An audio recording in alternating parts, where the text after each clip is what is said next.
Good evening. Happy Monday.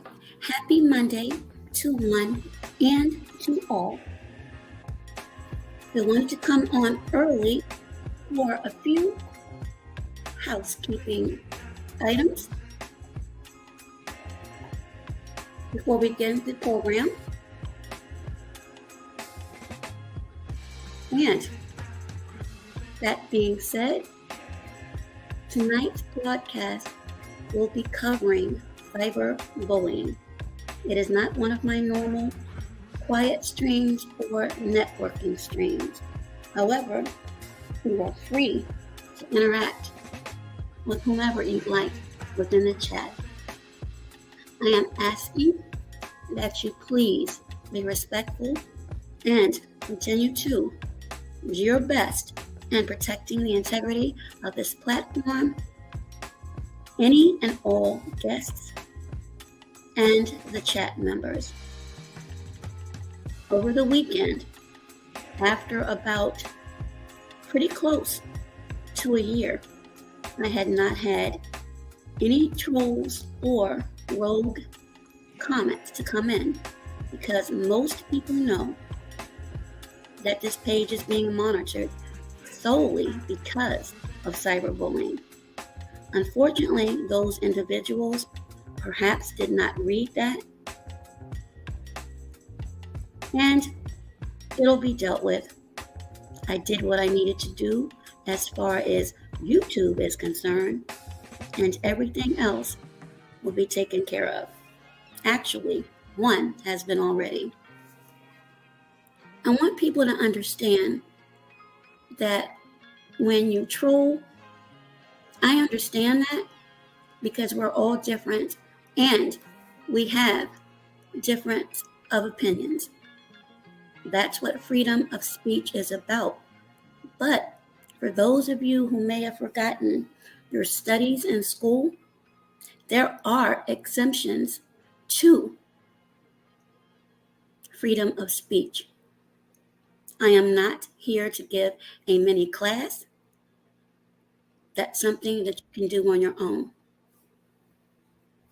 And our first guest is here. Give me one moment. So, that being said, when you troll other people, you can also cause damage to a page by making others who come there uncomfortable. It's like this health situation we find ourselves in since 2020, and how every time you turn around, you'll hear a new variant. That is how cyberbullying and stalking and bullying is becoming to be a mutation. It continues to get worse and grow dark. So, my guest that will be here shortly, and one is here already, will be speaking about that and their experiences. And hopefully, some of you will get an understanding. Also, I wanted to let you know that I had a subscriber reach out to me to let me know that someone had taken their profile and made a fake page. Now, that is unfair to that individual, their following, and then also me, because this is a positive page. Now, I'll laugh and I'll joke, but for the most part, it is positive. So I had to tell that individual if they feel uncomfortable and they have to watch from the bushes, and that's what a lot of us say, or ghost watch, then I understand, because I don't want anyone's page to be compromised because of a few idiots that don't know any better. Thank you, Maneg. Thank you very much and welcome. So, that being said, let me introduce our first guest. Welcome, Coach Derrell.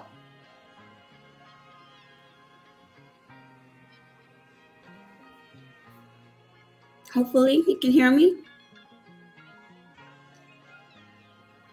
I am here, sir. So when you are ready, we can get ready to begin. But again, welcome everyone. This is again about cyberbullying. And my guests are Coach Derrell, also known as the Godfather, and we will also have Armando Black, also known as the Godfather. And it's quite ironic how I heard Coach Derrell earlier, and some of the things that he and some of the people in his quote-unquote sector are almost mirroring the same in this neck of the woods. Welcome, sexy toy lady. How are you? So we're going to speak about that. And when the gentlemen meet and begin to interact, I am going to mute my mic and let them discuss with you some of the things that they have experienced, the darkness. I've already told my story for the most part. I'll go over it briefly. It'll be extremely condensed. Welcome, Kanu. How are you? Happy Monday. But I want people to also realize that men are targets as well. And the unfortunate thing is, instead of people that have problems with one another interacting with that person, they have gone dark and they're targeting a spouse, a child, relatives, co-workers, you name it, it's being done, and it must end. One voice, two voices, three voices, that's not going to do that. We need many. So, welcome, Coach Derrell. Hey, how you doing? I am doing well. How are you? You were in rare form. And the thing is, I don't know if you heard me earlier.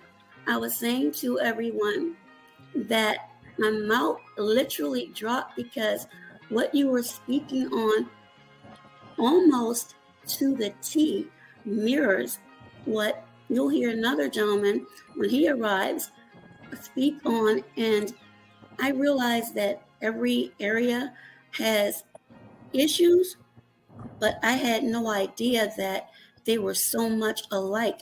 And then when I saw Dr. Nikki's post and the jacket that someone put on her, I was like, it's not gender specific. And she's a doctor, just like you're a therapist. So these people are literally trying to ruin you. livelihoods. Absolutely. Absolutely. Yes. So that is going to be the basis of the discussion. I have one more individual that is expected, but until he arrives, go ahead and introduce yourself again. You've been here before, but this is something totally different. So go ahead, sir. Okay. Well, guys, Ty Eyes, I want to thank you for having me on. You are welcome. And you can call me Joe. I actually changed my name. TV channel, and I also have my Derrell Spears Sector TV channel that is in the UMAR Johnson sector. I am a psychotherapist, a business owner, have counseling agencies and so forth. I kind of like to talk about mental health and other issues related to the Black community. And then I also talk about and discuss things within YouTube and so forth. And then I've, for the last few months, I've been focusing on dating coaching. So that's pretty much me.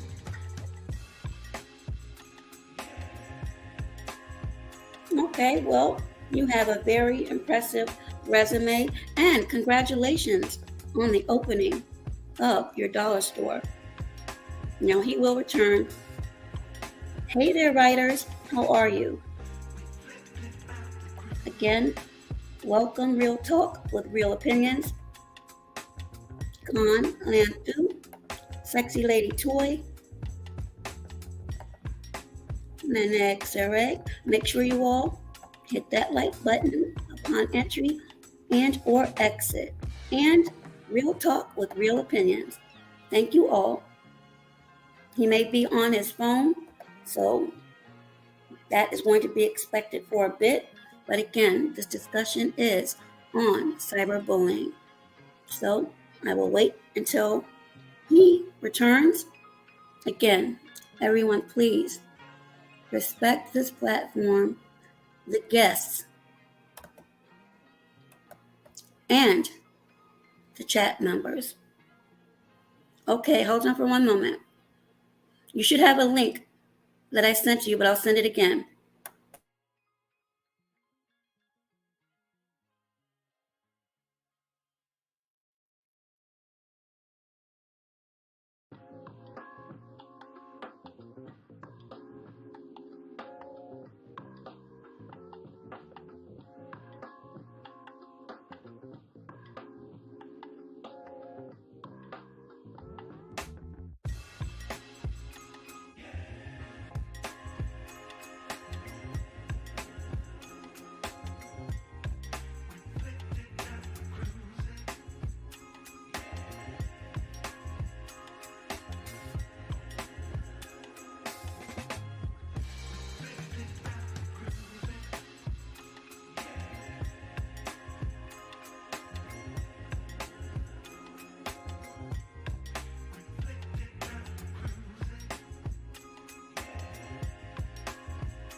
Welcome, Lynn, Art and Designs. How are you? Kalani Management, Y2K. Welcome and thank you. Armando, check your device for the link, please. And until he comes up, everyone, make sure you greet everyone. William Newell, thank you. Love and support back to you. Okay, one moment.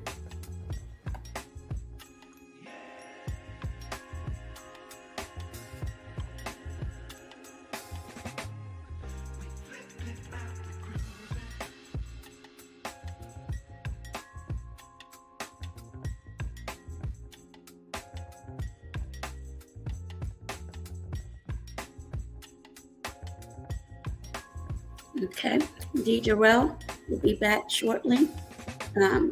If you did not hear his live earlier, it was on fire. And as I mentioned, much of what he spoke about mirrored much of what you may hear tonight. So again, those just coming in, this is about cyberbullying. It's not one of my normal quiet streams or networking streams, but that does not mean you cannot interact with one another. That is what you're supposed to do. Just respect the platform and those here, because I do not want anyone to feel uncomfortable. You cannot avoid all trolls. For the most part, I had been successful, but unfortunately over the weekend, 3 blind mice escaped, and they didn't read what's on my page that says it's being monitored. So again, when you have someone that places batteries in your back, they send you out to slaughter, so to speak. And that's what's going to happen. And that goes for anyone. Roasting, comedy, there's nothing wrong with that. It's been done long before I knew anything about it. But when you go dark and you're jeopardizing people's lives, their livelihood, and then innocent people, subscribers, subs, people that actually have joined your membership, you are jeopardizing revenue, and then you're making others feel uncomfortable. That is not fair. It is wrong. Again, if you have an issue, you deal with that individual. Don't bring others in it. And ladies and gentlemen, welcome the underboss, Armando Black TV. Hey there, Universal T with Marie. Coach D was here earlier, and I know that his phone will go in and out, but until he returns, Armando, why don't you go ahead and introduce yourself to everyone and tell us a little bit about what you are doing and what cyberbullying and We Stand means to you. And give me a moment to put my mic on mute. And the floor is yours, sir. And thank you so much. Okay, thank you. Can you hear me well? Just want to make sure you can hear me well. Absolutely. All right. I want to thank you for inviting me on your platform. I want to say hello to the chat. Good evening. Happy Monday evening. I hope everyone is having a blessed Monday. I want to start off by saying that the cyberbullying movement, I actually jumped in the fight. I would never say I started it. I rephrase it this way. I jumped in the fight in July in this sector. The anti-cyberbullying had been launched by you and another content creator. Okay. And I've acknowledged that. So I joined the fight in July. During that time, I was being doxxed. A lot of my personal information had been put out there. My wife's personal information was put out there. My kids, both of my daughter, my son's personal information. They even went to the extreme of pulling my father's obituary from my Facebook page and putting him in a thumbnail, putting him in a casket, and actually making a thumbnail out of him. They took my stepmother, which passed away back in June of last year, and they actually put her into like a choir robe or something like that. It's just a lot of silly crap that they were doing, but they do stuff like that to try to get at you mentally.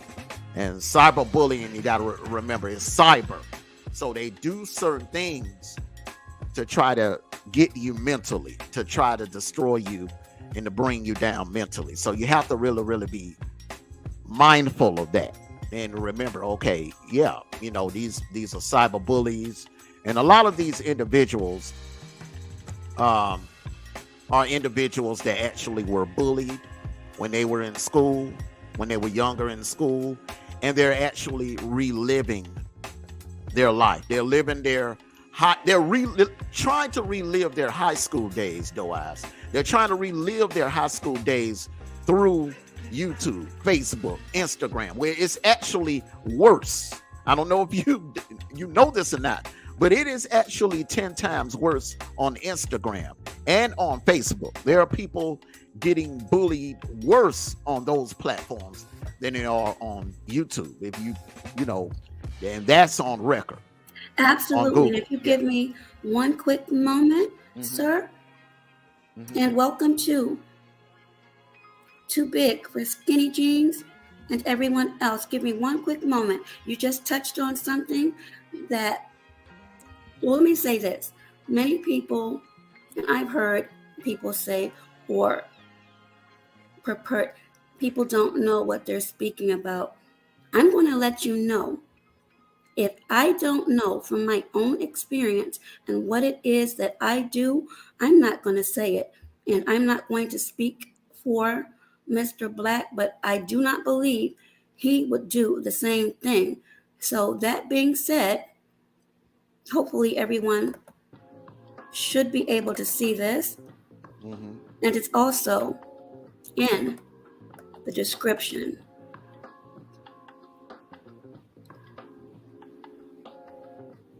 I'm waiting for it to pull up. Hopefully it will.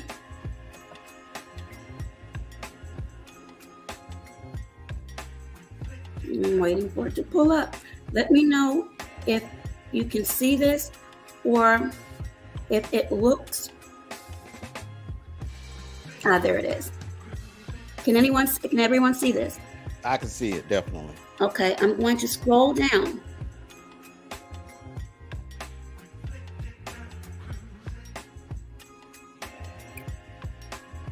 Now, you just said exactly what is written here. Cyberbullying on social media. Despite recently being overtaken by Instagram as the most frequently used network for cyberbullying, Facebook nonetheless remains a hot zone for certain types of harmful online interaction. So, sir, you just said the exact same thing. So hopefully everyone was able to see that. And again, if anyone ever questions your knowledge on that, I think it was just debunked. So with that, I will place my mic on mute again. And thank you for that. And the thing about it is, I just want to make clear, the reason why I put Facebook above YouTube, because the thing about Facebook is and I know myself included, we tend to get comfortable with releasing more information on Facebook, such as like family pictures. We'll post more family pictures, family videos. I know I have a ton of them where I'm out eating with my kids or out eating with my family, vacation pictures, then the about section, I mean, come on, where I went to high school, there's nothing to hide about that, some people I will advise people, don't put your job information up there, and don't give out too much information on that about section, okay? And only post the pictures that you want people to see. Don't post any embarrassing pictures. If you had a bad hair day or something like that, don't post that particular picture. It's in order for individuals to actually target you or bully you on YouTube, they will need your pictures or videos from Instagram and Facebook. I don't, I hope I said that correctly. They are gonna need assistance. They're gonna need like access to your Facebook or to your Instagram in order to be successful in targeting and cyberbullying you. Because that was the only way they could get me, is actually they went to my Facebook, because I was mentioning 20 East. So they went to Facebook, went in the search engine, typed 20 East Media Sports, all right? And then that page came up. So they went and clicked on some videos, and on my StreamYard on Facebook, I use my government name. I just, everything I did on Facebook, I use my government name. So they saw my government name on the StreamYard. So like, okay, all right. So that's his name. So all they have to do is take your name and go like to a software, a background check software like People's Finders or True Finders, and type your name in there, and then boom, they can get your age range. Say if you look somewhere between 45 and 50, they can type it. If they know the state you're in, boom. So there you go, your government name, state, and your age range. They go to True Finders, type that in, and there all the information comes up. So you have to really be mindful of what information that you put out on Facebook and Instagram, because in order for anyone to target you on YouTube, they will need additional information that's not available on YouTube. They will have to go to one of those platforms, or if not both, to acquire the information to use against you, to target you on YouTube. I hope I explained that well. Yes, and another thing, unfortunately, and I'm beginning to learn a lot of information. If we're going to be honest, we give ourselves because we may experience something that is similar, and we look to others as a support system because we've experienced the same thing. But unfortunately, there are some, not all, when they get angry, or if you may get a little bit more of attention, and this goes for men and women alike. they will use what you have entrusted with them,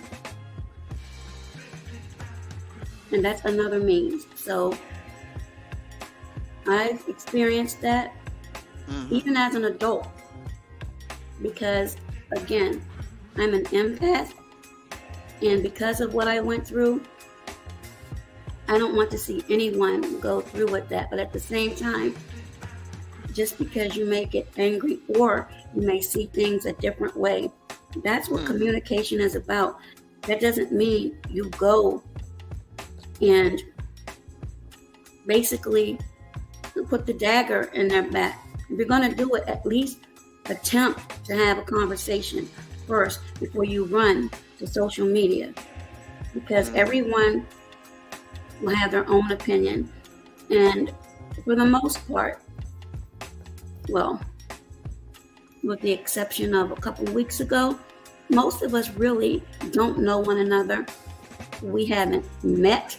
So we just have to be careful with releasing too much information, because there are some, and Coach D comes back, and Armando, you already know that you just give them a piece of information.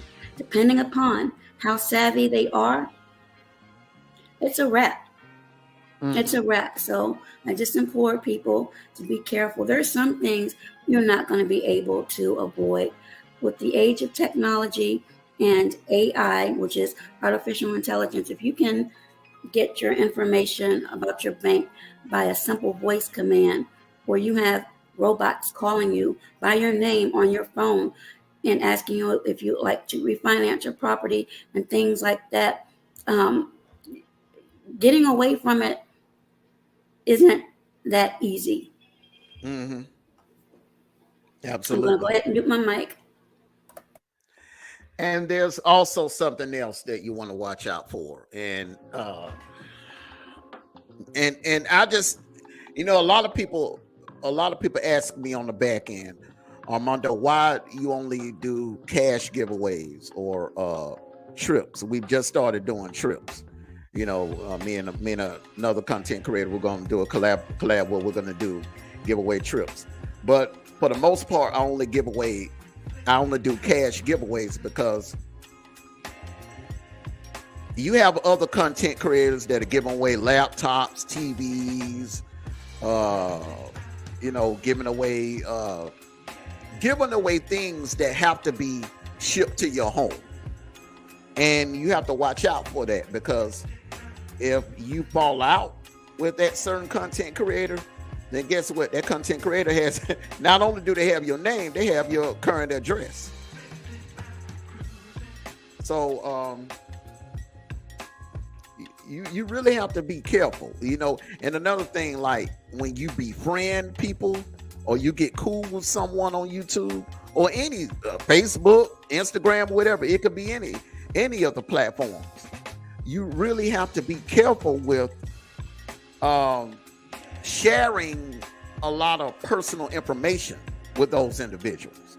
You have to be very careful. Now, not saying that it won't happen. I mean, because if y'all are cool for like a good 6 months, anywhere close to a year or whatever, then you feel comfortable with giving them some personal information, or hey, you open up with them about some personal things or whatever, then hey, if it feels right, if it doesn't feel right. If you can't meet a person on Monday and then the following Monday you're telling them, giving them like a full rundown on your background, where you were born, where you come from, what school you went to. You can't, you can't do that. You have to be very careful.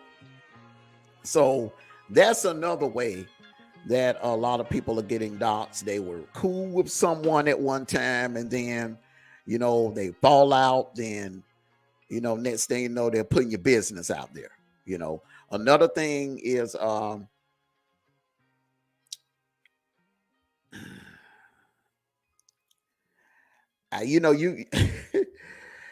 wouldn't advise getting into no intimate relationship with anyone on social media. You know, I'm all about, you know, you meet someone the old-fashioned way. Yeah, I wouldn't even if I was single, I wouldn't even do the date naps. I wouldn't fool with the date naps. I'm just old-fashioned. You know, I believe in meeting someone the old-fashioned way. Meet them, you know, out at the store or at a park, or just meet them. Randomly meet them. But, you know, to like actually hook up with someone personally, romantically, that you met on social media, oh, you're playing a dangerous game there. Not saying that they wouldn't work, because there are some people that have found their soulmates on social media, believe it or not. So, you know, but that percentage is very small. But because of this cyberbullying problem has become worse, me personally, I wouldn't do it. Because if you hook up with that person romantically and y'all do what you do and then you fall out, someone is going to get bitter, someone is going to get angry, someone is going to get vindictive, and someone is going to go running their mouth and telling all the business. So I'm just, you know, but I see people, you know, they're, you know, hooking up off of social media. They're meeting up, hooking up, and then, you know, it's all good in the beginning, and then when one person fall out with the other, all hell break loose. Then all the business is put out there, stuff that we shouldn't even know about. So, Absolutely. So what would you say to, I don't want to say flip-flopping, but alliances that come about when things begin rocky? Now, I'm going somewhere with that, but I just want to get your perspective before I speak on that. okay. I'm trying to figure out where you're going with this. Okay, when things are going rocky, and Meaning you were first once at odds, but then, like you and I, for example, we had our issues. Yeah. I mean, Oh yeah. Buster Douglas and Ali. Of course, Yeah. Ali. No, I'm just joking. But Mhm. you know, we had our backwards and forth. But I understand the what's the perfect word to use for it? The reasoning behind it, and a lot of this, and I believe it goes on now. From what I've heard earlier, there's always going to be one or two in certain areas that are agents of chaos, and they will attach themselves to certain individuals almost like chattel. And that's not being disrespectful at all, but they will for personal gain, and then something will happen, and then you'll see a big shakeup. And I've seen it myself at least 3 times, at least in the areas in which I travel. And as I said earlier, and again, I'm waiting for Derrell to come back. His connection gets like this, or something will come up quickly, but no worries, he will return. But if you see it happening, meaning you fall out, you mend your fences, but then a month or 2 later, you're at odds again. What do you say about that?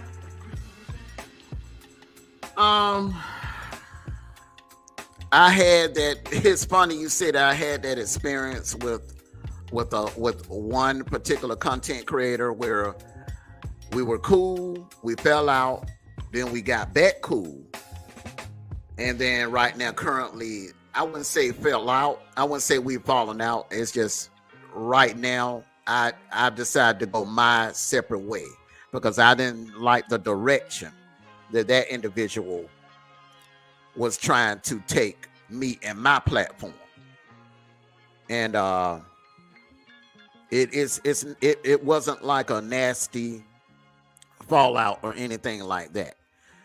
It's just that, you know, I'm going in a different direction than that individual wanted to go. It seemed like that individual was more concerned about another individual's feelings versus the actual purpose of us actually joining forces in the beginning, and that's fighting against cyberbullying.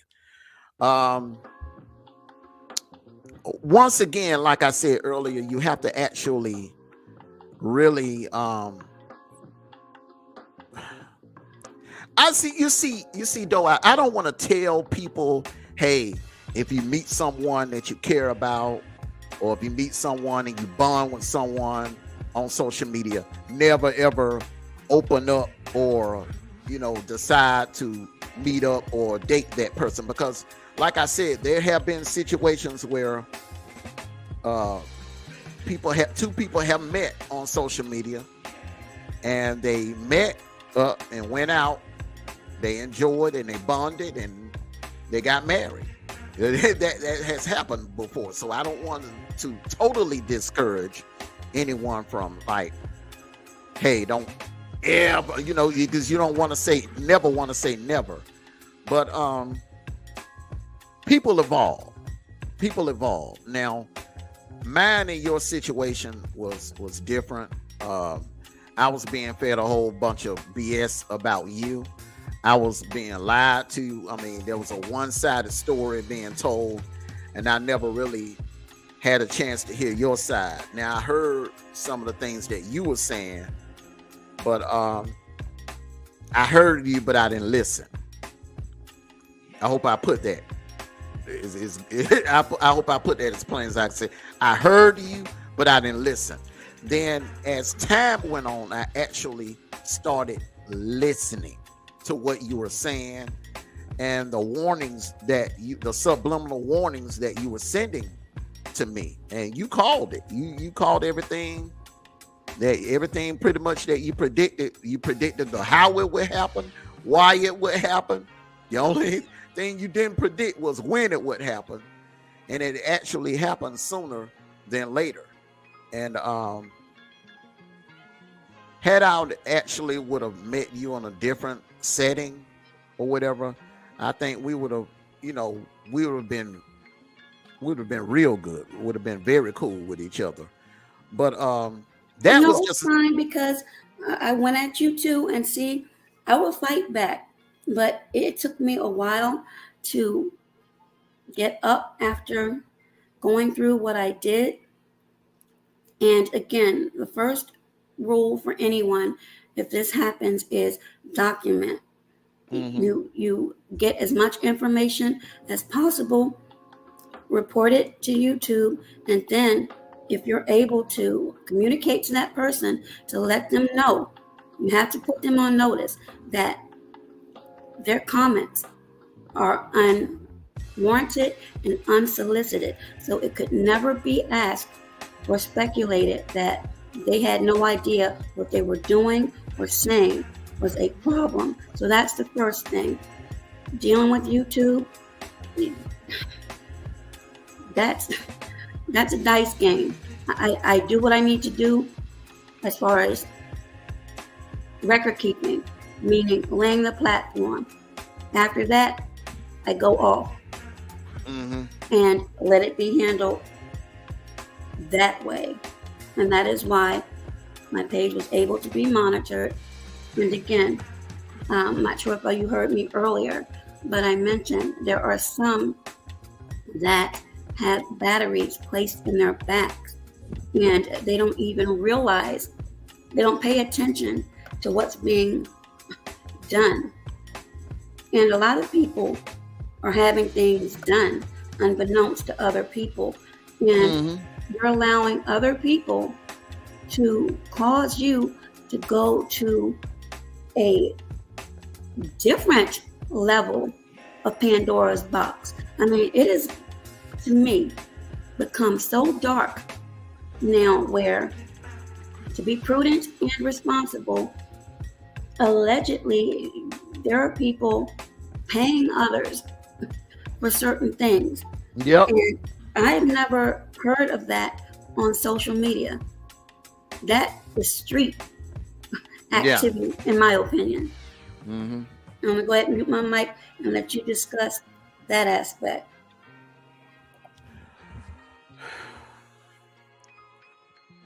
Situation like that, then it becomes more organized. When you have someone that are actually hiring other people to get your information,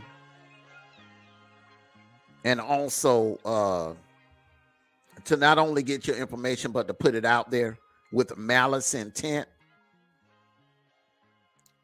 then that right there, you could actually have something done to them legally. Okay. Now, this is something that you won't be able to do on a local level. You won't be able to do it on the local level. You would have to do it on a federal level. You would have to file federal charges against them, especially if they live in a different state. So if they get your information, say like where you work at, and they're calling your job and trying to get you fired with malice intent, anytime someone gets your personal information and try to use it against you for malice intent, when I say malice intent, though, I mean calling your job or calling a family member's job, trying to get them fired, or acquiring an address, a home address, and flying to your city and driving by your city, driving by your neighborhood, your home, taking pictures and putting it up on their community wall. That's an intimidation. That's stalking. That's harassment. And if you're coming from another state, flying to another state doing it, that's federal. So going to your local authorities, you can file a report, but if you really want something done, you're gonna have to get it done on a federal level. Absolutely, and that's another thing I wanted to bring to the attention of many. There is this catchphrase that some of you may have heard or you may hear. And again, just take basic common sense and analytical skills. The phrase I'm speaking about is, got them on video. Well, it's good, and it can be also bad, because if you perch on several different platforms, lying in wait for every little statement or action, and you're saying that I'm recording it, and you're following people around, that could be deemed as you being a stalker. Mm-hmm. And I don't think people understand that. It's one thing if they're coming to you, but if you're actively, and that's the operative word that I'm speaking of, if you are actively going place to place to place to place, and it's a pattern that's established, and someone that is truly savvy and is watching you too, because everybody can be watched. Let's make that clear. You are digging a hole for yourself, whether you realize it or not. So it may sound cliche or cute, but I personally would be extremely careful with that, because we see how dark people are going. And that's my thought and my opinion on that. Yeah, absolutely. You have to be careful with that. Now, that's why I say you don't go recording every little thing they say. Okay, like if someone has threatened you, because like, okay, like this one individual, okay, that's calling himself the head of a little of this gang or whatever, this gang leader. I'm not gonna call his name on your platform, but there's one gang leader in particular. He has his little lieutenants underneath him, and what he'll basically do is tell them to make kamikaze videos. And what I mean by kamikaze videos, I mean videos that they know they're not gonna leave up. They're gonna make videos where they can say reckless stuff and then immediately put them on private or delete them. So that's why I would encourage, okay, if they say something like they're gonna, if they're gonna kill someone or harm someone or do bodily harm to someone, yes, record it. Yes, record it. But if they're on there roasting and calling you names or calling you, everything but the child of God, don't waste your time recording that. If they're on there making fun of your looks or, don't waste your time. But if they're on there saying anything about they're going to harm you or harm your kid or harm anyone in your family, or they're going to pull up to your address or whatever, then I would strongly advise recording it, screenshotting and recording. The reason why I say screenshot, because you get the date and time, and then also record it. You don't need to sit there and record the whole entire show, but just record that clip of them saying something reckless. And then you want to have that on record, because I had a situation last year where I had to go to court, and this individual had said something very, very reckless. They were even talking about alibis and stuff like that. And I'm glad I'm really glad I had that recording, because it helped me when we actually went to court. And the judge heard that, and the judge was like, so you want to keep things documented, even if you can get some recordings, but you got to make sure it's something that you can use in court. All of that other stuff, like, roasting or whatever, I'm gonna tell you firsthand, they're gonna be like, well, you're a content creator, and once you upload a video on any social media platform, you officially have become a public figure. And once you are a public figure, you open yourself up to criticism online. You open yourself up to people actually doing reaction videos on you. If they want to call you names, I mean, this is America. We do have freedom of speech. Now, if you're not a content creator, if you're a non-content creator, and this is where I think a lot of people are going to start getting in trouble. I mean, like incarcerated, where you have content creators actually targeting individuals in the audience. Or let's say if you have a content creator that's upset with you and they start targeting members of your chat, doxing them, getting their information and calling their jobs, or calling their rent office or HOA office or whatever, just start, messing with them personally. That right there, they can definitely get into a lot of trouble doing that. You can't go after non-content creators. Non-content creators can actually file charges on a content creator if that content creator is going after them or cyberbullying them. They could file charges on that content creator and actually get something done a lot faster than someone like me and you, that we're content creators. We would have to actually build a solid file, and the best route to go would be to go federal and not local.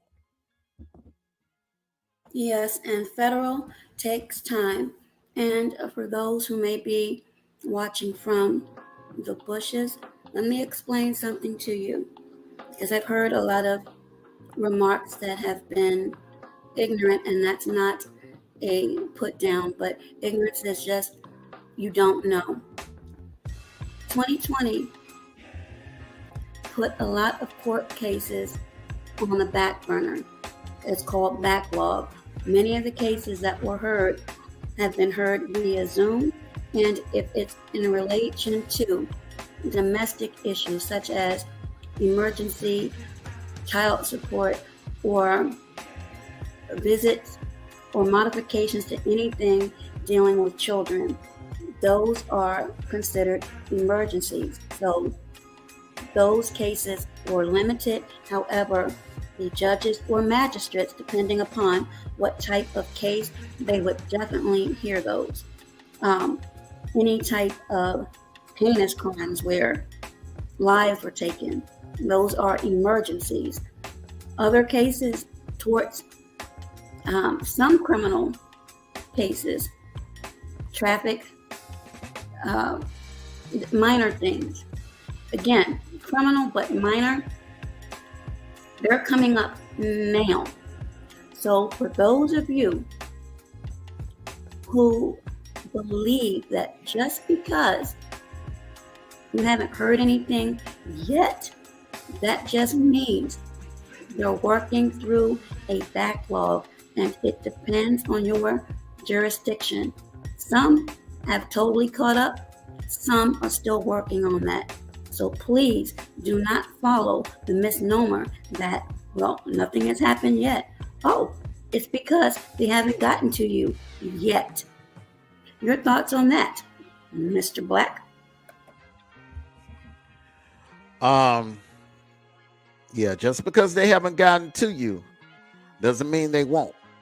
There's a process. Sometimes the process will go a little faster than normal, and some processes take a little longer. So if you are, if you are the aggressor, if you are actually cyberbullying someone, especially someone in the chat, and especially a non-content creator individual that's in someone's chat, and you're terrorizing, because see, this is the thing that that this other gang leader, content creator would do. If he has a problem with you and you're gaining an audience, what he'll do is he'll send his lieutenants and his little minions after the members in your chat. And see, this individual, people like that, they think they're untouchable, because quite a few people have tried to bring him to justice, but they didn't know how to do it. They went about it the wrong way. And I guess they went to their local police department and they told them, hey, same thing that a few other people have been told. You're a content creator, you open yourself up to that type of activity. Once you start loading videos, you're a public figure. And then they'll give you the whole speech. Well, hey, President Trump was doxxed. President Obama was doxxed. Hillary Clinton was doxxed. Michelle Obama was doxxed. They'll give you that whole speech. But there is a process, and there is an avenue that you can take to get some justice done, especially if the person is making video after video after video after video after video after video about you. I mean, like back to back to back to back to back. Now, if they're doing reaction on the videos that you're doing about them, that's different. Okay. But if they are doing videos just getting on the mic and going live and talking about you and going at you and with malice intent, then that's not entertainment. That's not roasted. That's cyberbullying. So you actually have to be able to identify what is cyberbullying and what is not cyberbullying. If someone is actually doing a reaction on you and the things that you said about them, then that is not cyberbullying. That's a reaction. That's commentary. So you have to actually have your files together when you do decide to take action against those individuals or that individual.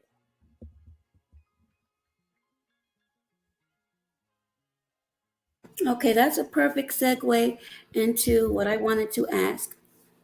Now, I understand and I'm learning as we go along that there are some manufactured beefs and entertainment. How does one, or is it even possible, to differentiate between the two? What is actual, something that's going on, or, hey there, quite an example. Hello there, Ricky from Facebook. How are you? And welcome. Enough said for any of those in the bushes. How do you differentiate what's real and what is not? And Ricky said, some cyberbullying is character assassination. Yes, it is. Character assassination. If someone is character assassinating you, that's they're using information with malice intent. They're taking a little, okay, they're taking like 5% of what's actual facts, and the other 95% they're adding in BS. And I call that fake doxing, which can lead to character assassination. And you have a lot of that going on. You know, fake doxing, where someone, let's just say if you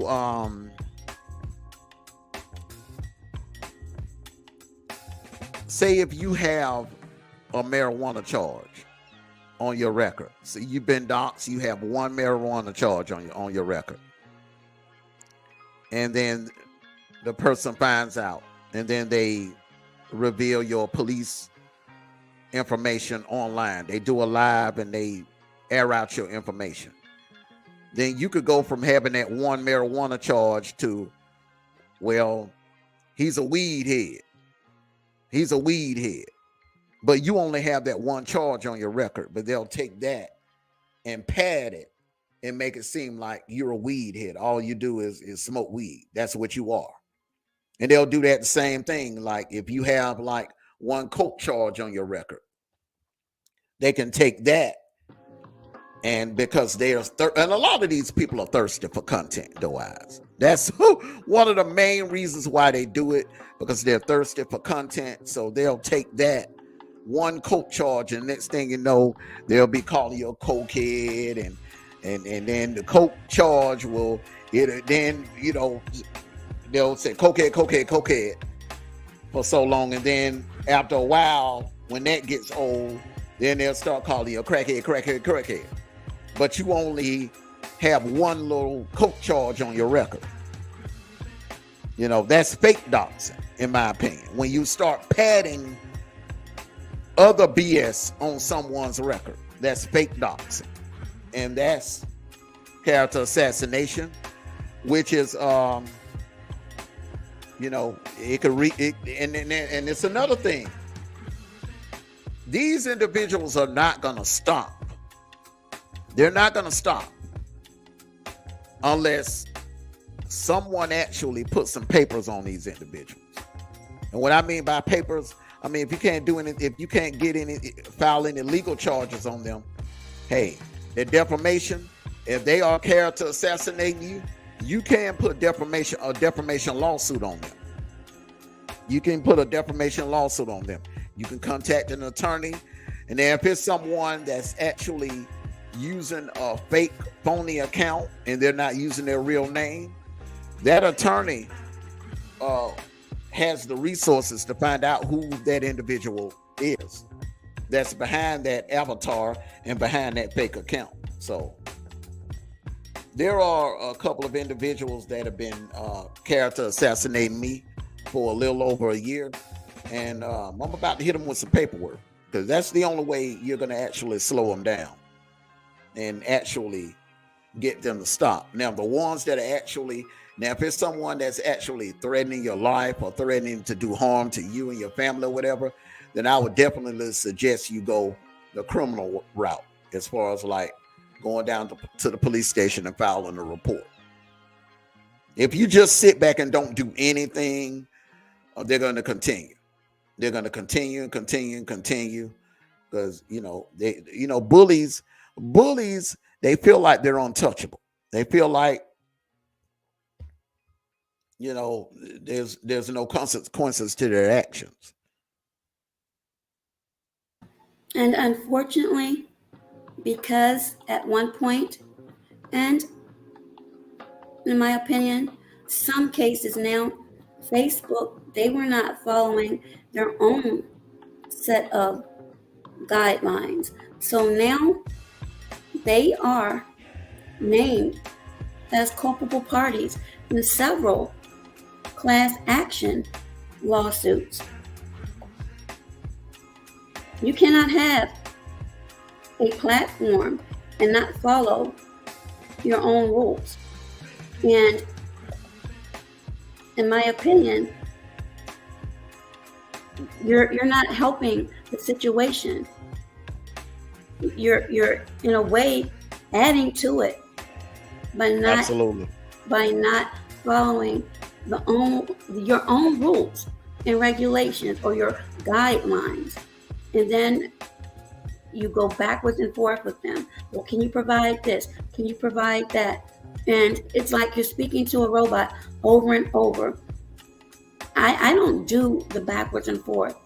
I'll do it a couple of times, but when I see it's redundant and it's going nowhere, I go elsewhere because it's absolutely a waste of time. It makes you even more frustrated in whatever other emotions that you're feeling when these things are happening to you. Hold on. Welcome, Derrell.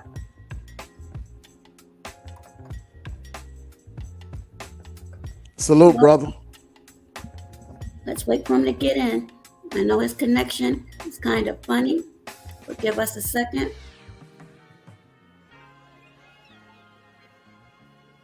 Coach,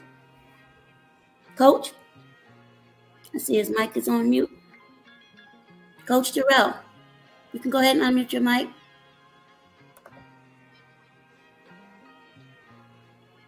Okay, he's getting himself together, but welcome, Shirley Kirkland.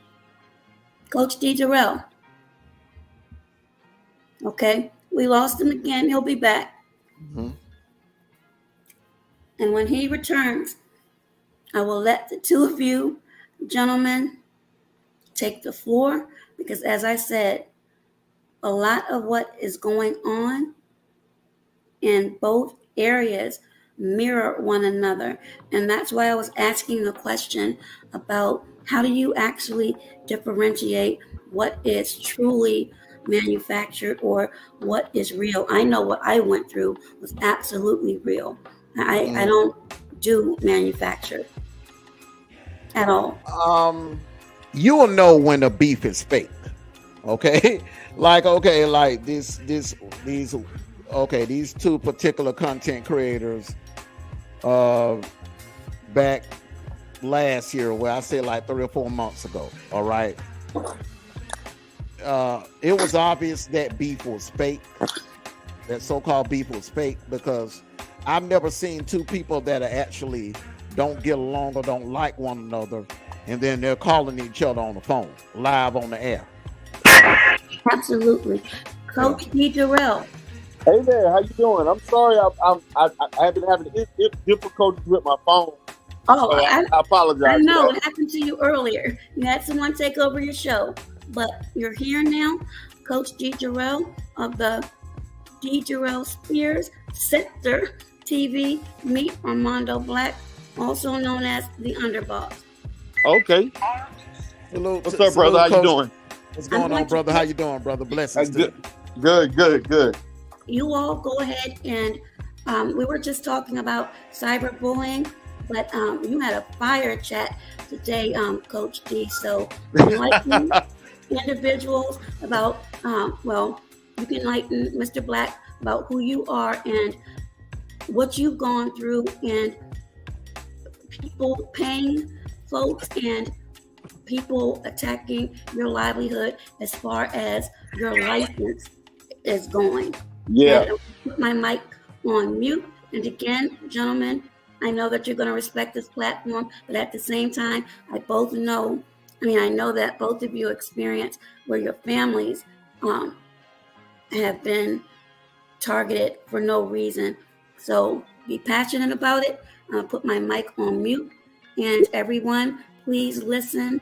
And again, thank you for coming, respecting the platform, the guests, and also the chat members. I appreciate you all. And thank you, Chat Cornelia, who is also a member, as well as, where is my member up top? Writers. And there's someone else. I don't want to forget you. I'll have to come back, but JR. So again, welcome, Coach D. Derrell and Armando Black. The mic is muted and the floor is yours. Okay. Well, again, thank you all for having me on Tied Eyes. I appreciate for being here. Nice to meet you, brother. My name is Coach D. Derrell Spears. Most people know me as D. Derrell. I have several channels as a psychotherapist. I have D. Derrell Life Solutions that talks about mental health. I also operate in the UMAR Johnson sector at D. Derrell Sector TV, in which we talk about different stuff in regards to UMAR Johnson and the Black community. And it's also kind of molded into this kind of sort of like a beach sector or whatever. I don't know, with a lot of craziness going on. And then also lastly, I have a dating coach channel that I've been operating under for the last 4 to 5 months, in which I talk about productive relationships, marriage, love, things of that sort that relates to our community and abroad. And so that's kind of what I've been doing. Me and Ty Eyes have been pretty much connected since last fall, and she's seen, I remember the first time she saw me in the UMAR sector, she saw like a totally different personality that I had. Mm-hmm. In that sector, there's a lot of aggressiveness that goes on. There's a lot of cyberbullying. There's a lot of doxing. And she already spoke about people, trying to get my license taken away from me. People were trying to affect my businesses. They just recently doxed my wife and my daughter, and they tried to post different things, and there are people try to intimidate you with information and stuff like that, try to bully you, they harass. It's a lot of stuff that goes on like that, and it seems like to me like every year it gets worse and worse and worse. And just like today, I did a live today because number one, there were some people on the panel that have historically attempted to cyberbully me and tried to, basically didn't want me in the sector, or they just wanted to do something to cause harm because I had simple disagreements. I'm talking just internet disagreements about schools, UMAR Johnson, the Black community. I had disagreements about the LGBT community that they didn't like, things like that. So I was on a panel early today where several of those things happened. And while I was on that panel for like 45 minutes, and I got into like 3 shouting matches with 3 other grown adults over nonsense about me and my life and what I do. And you got people paying people to do stuff. I heard you all talking earlier about, manufactured beats and stuff like that. And there's so much stuff like that goes on where people are paid to do certain things, paid to go after people. People putting contracts out on this is all kinds of stuff that when I first began my journey on YouTube, I just never thought this was the case, and I, dealt with a lot of stuff like that. They had people looking up my business information. People tried to look up whether or not I got PPP loans. I mean, the list goes on and on, man, of craziness like this. So, and I'm admit on my end, I was not an angel, but I never doxed anybody. I'm not a person. I don't believe in doing stuff like that. I don't believe in putting people's family and kids and things. I don't want anybody, even my enemies on YouTube. I don't want anybody losing their job and their ability to take care of themselves and their family over YouTube beefs. And unfortunately, there are people that don't understand those boundaries. And they are willing to do anything for YouTube clout and subscribers and views. Willing to do anything for that. And I mean, they're willing to go through whatever they have to do. They'll stab their friends in the back. I mean, I've seen this right just today.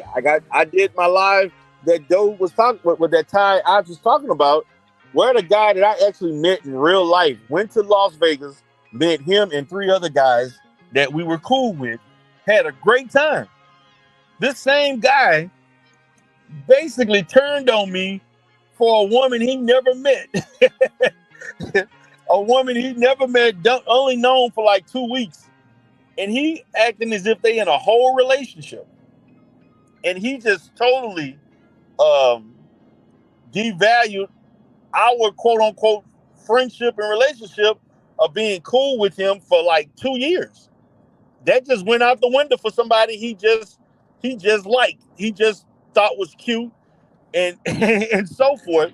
And then he exposed the fact that he didn't like certain things that I was doing with certain women in the sector. Like, that he didn't like how I allowed women to say and do certain things on my panel that he didn't like. And I never known that. And I told the brother, like, hey, man, if you had issues with how I allow women to speak on my platform, you could have just came to me. But unfortunately, when you're in YouTube and stuff, people, I don't know. Everybody don't function the same. So I basically had to go live and basically talk in a very aggressive manner about things that happen. And I don't really like doing it. But when you're in certain sectors, you got to play a certain way. Yeah. Unfortunately.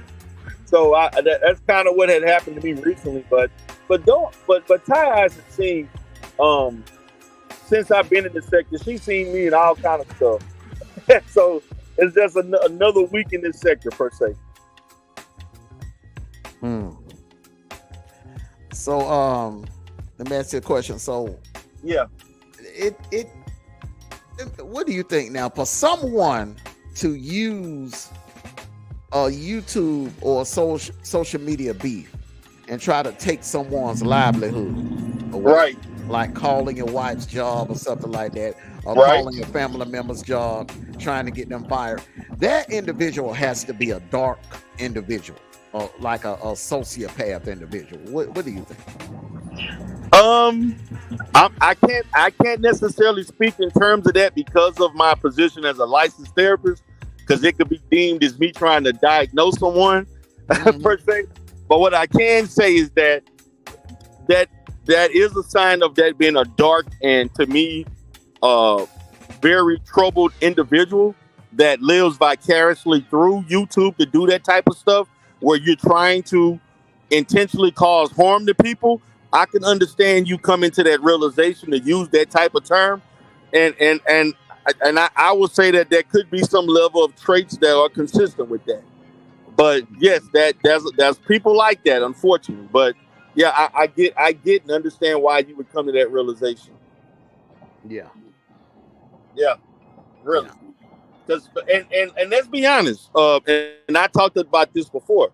There is a lot of severe mental illness on YouTube, and there are a lot of people who do have extreme mental illness of all sorts that engage in some of this type of stuff, and they need help.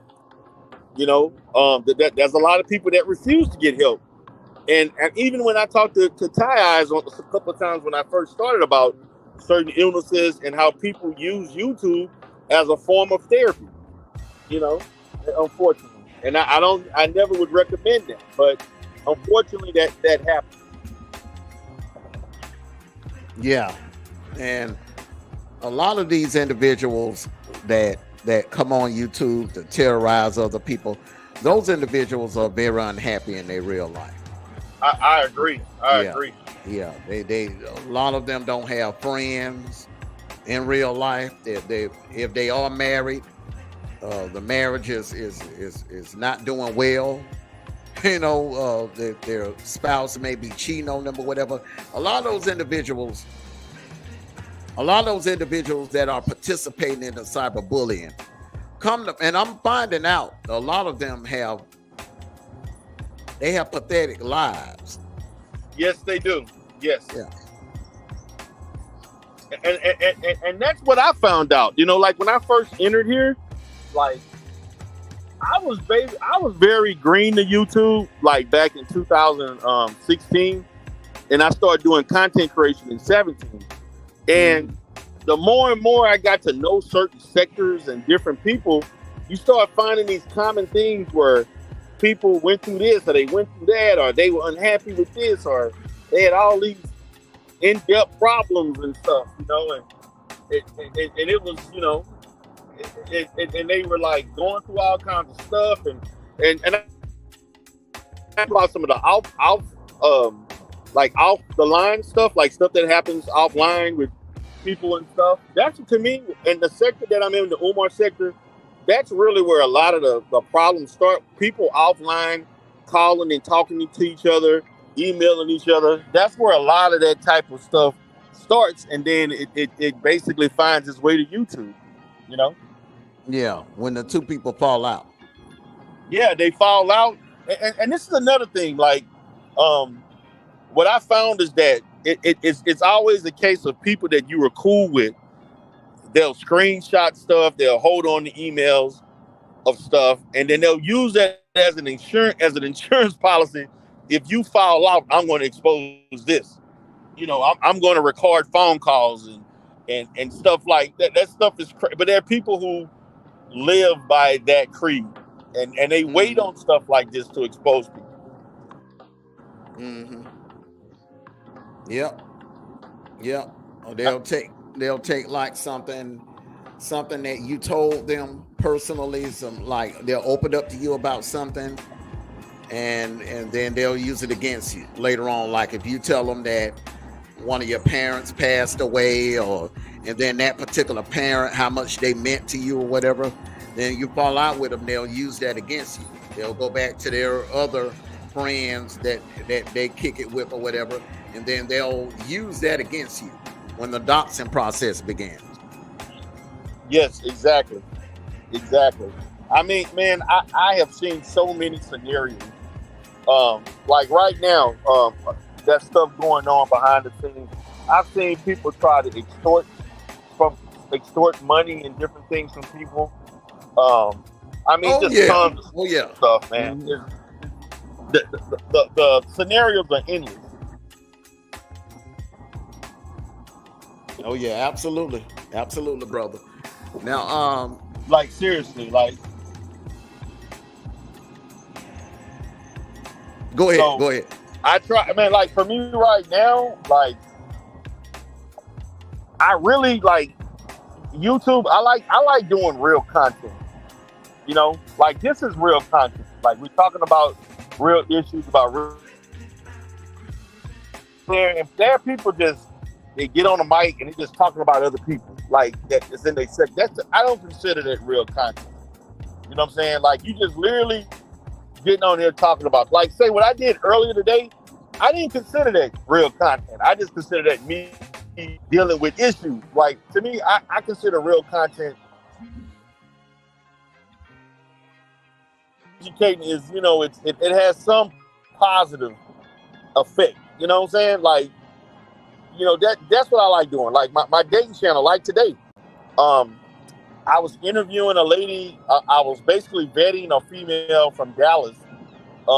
She actually called me thinking she was too old to be on my dating show. She's like 50, in her late 50s. And I told her no. I said, I've already interviewed several women that were in their early to mid 50s already. So, I mean, if you know, you're as young as you can function, per se. You know, I was very positive. She was very happy, you know, because she was, you know, she was divorced like several times. She talked about her experiences, and she likes dating younger men and stuff like that. She wants to talk about that. But see, to me, that's real content. You know, that stuff talking about somebody's experience. You know, I'm you know, coming up with a concept for it to talk about things, her life, where she wants to go, what type of happiness she wants, long term and so forth. She wants someone to be affectionate with and to have an activity partner, and not necessarily she don't want to get married again because she's done that several times, but she still wants companionship. You know, I dig that. Like I can do that. Like I've spent a lot of my time so far focusing on stuff like that. But when I got to take out an hour of my time to, you know, talk about somebody trying to, you know, get you in a beef and to go at them, so you yelling and cursing at him, and like that's not real content to me. Mm-mm. You know? Yeah. So I would like to bring in another important factor, and Coach D, you spoke on this in one live that I heard. Actually, when I first found out that your particular sector was going through this, and another danger, a lot of us do seek the assistance of law enforcement, but what do both of you gentlemen say to those that are in particular positions, but they use those positions to obtain information illegally?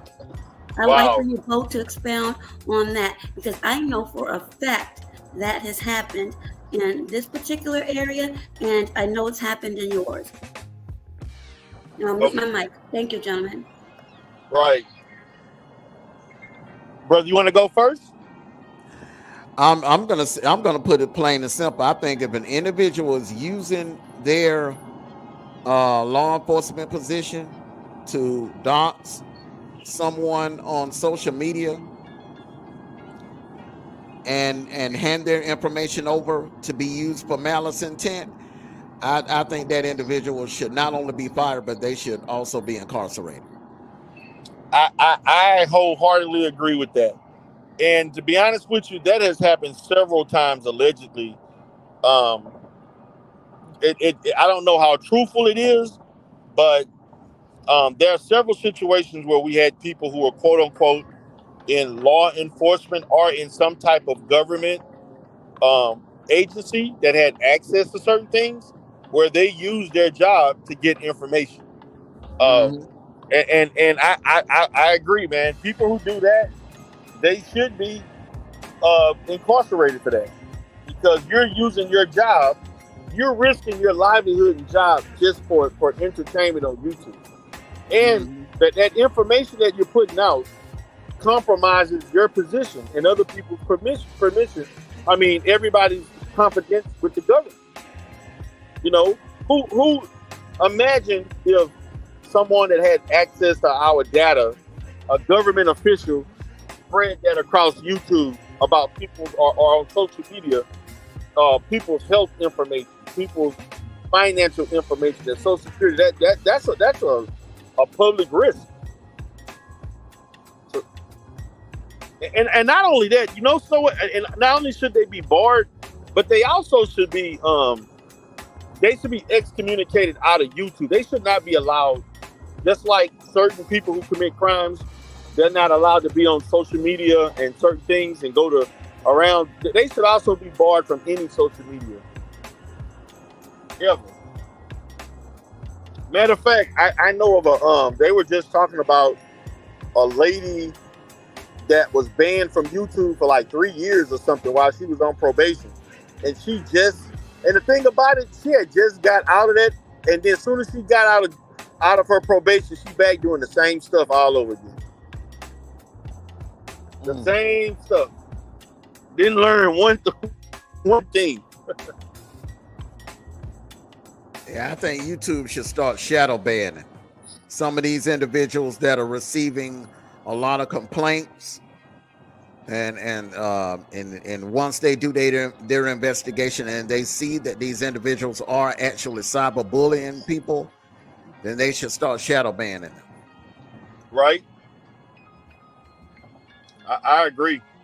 I agree, man. But I feel like that causes a public risk with people misusing information for social media purposes. And I ask people, like, what are you thinking? Why would you risk your job just to entertain subscribers? Or, you know, like say in the sector I'm in, man, they got people that's willing to do anything. It's a small sector. Man, I had a guy lost his job.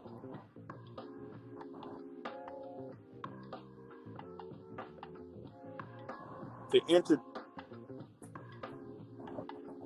like, and Must be in a job bad found out area. about her.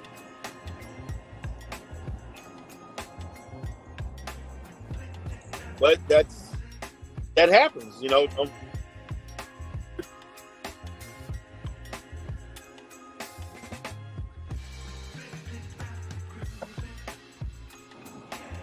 So, what do you see as solutions? You say what? What do you see as any plausible solutions at this time? I think as far as plausible solutions, I think that YouTube can change this by type of content. And see, this is another thing. In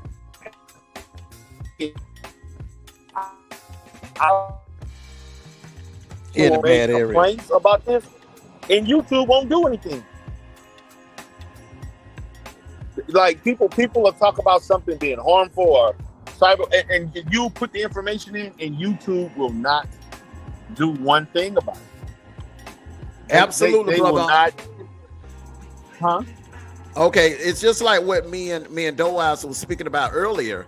The thing is, when you're a content creator, it's going to be difficult, because the thing is that if you, they're going to look at you, they're basically going to tell you, you know, by you being a content creator, once you start uploading videos on YouTube or any social media platform, you're actually becoming a public figure.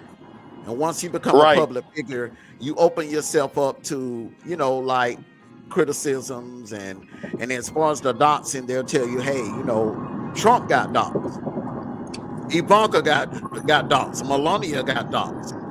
You know, they pulled up pictures, embarrassing pictures on Melania like every week.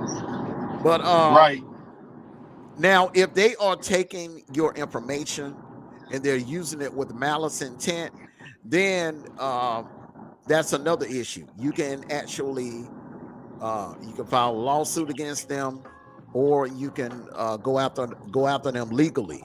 You know, file some criminal charges on them.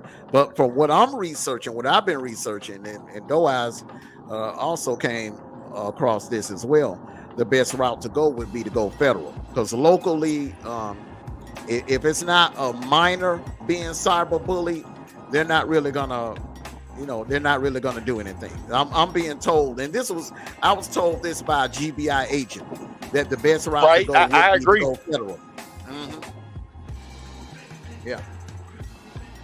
That's man, the best like route right to go now, federal. I'm actually building the case right now. I have a potential defamation and libel lawsuit brewing right now as we speak. And I've been working on some stuff, and I had to hire an attorney and investigators and stuff about some stuff that has happened with me. There are people right now lying and saying stuff about me that is not legally true. You know, they're saying that I committed fraud and I did this and I did that and my license is at risk, and those things are not true. And so those are things that, if get put in the wrong hands, that could potentially affect my business. So, I would tell people, man, like, if where people know you and they're trying, you may have to seek legal representation. And see, when I first got on YouTube, I was very naive to that. I was like, oh, ain't no big deal. You know, my business is going what it's doing and nothing's going to happen. But then when people start digging deeper and deeper, just kept doing more and more stuff. And I'm sitting here like, what do y'all gain by doing this stuff, man? I'm still trying to figure out, like, how is this going to improve your life by you exposing somebody for something? Like, this does nothing for you in real life. Just so you can entertain and impress people that you don't even know. Absolutely. I don't get why people dox. I don't get it at all.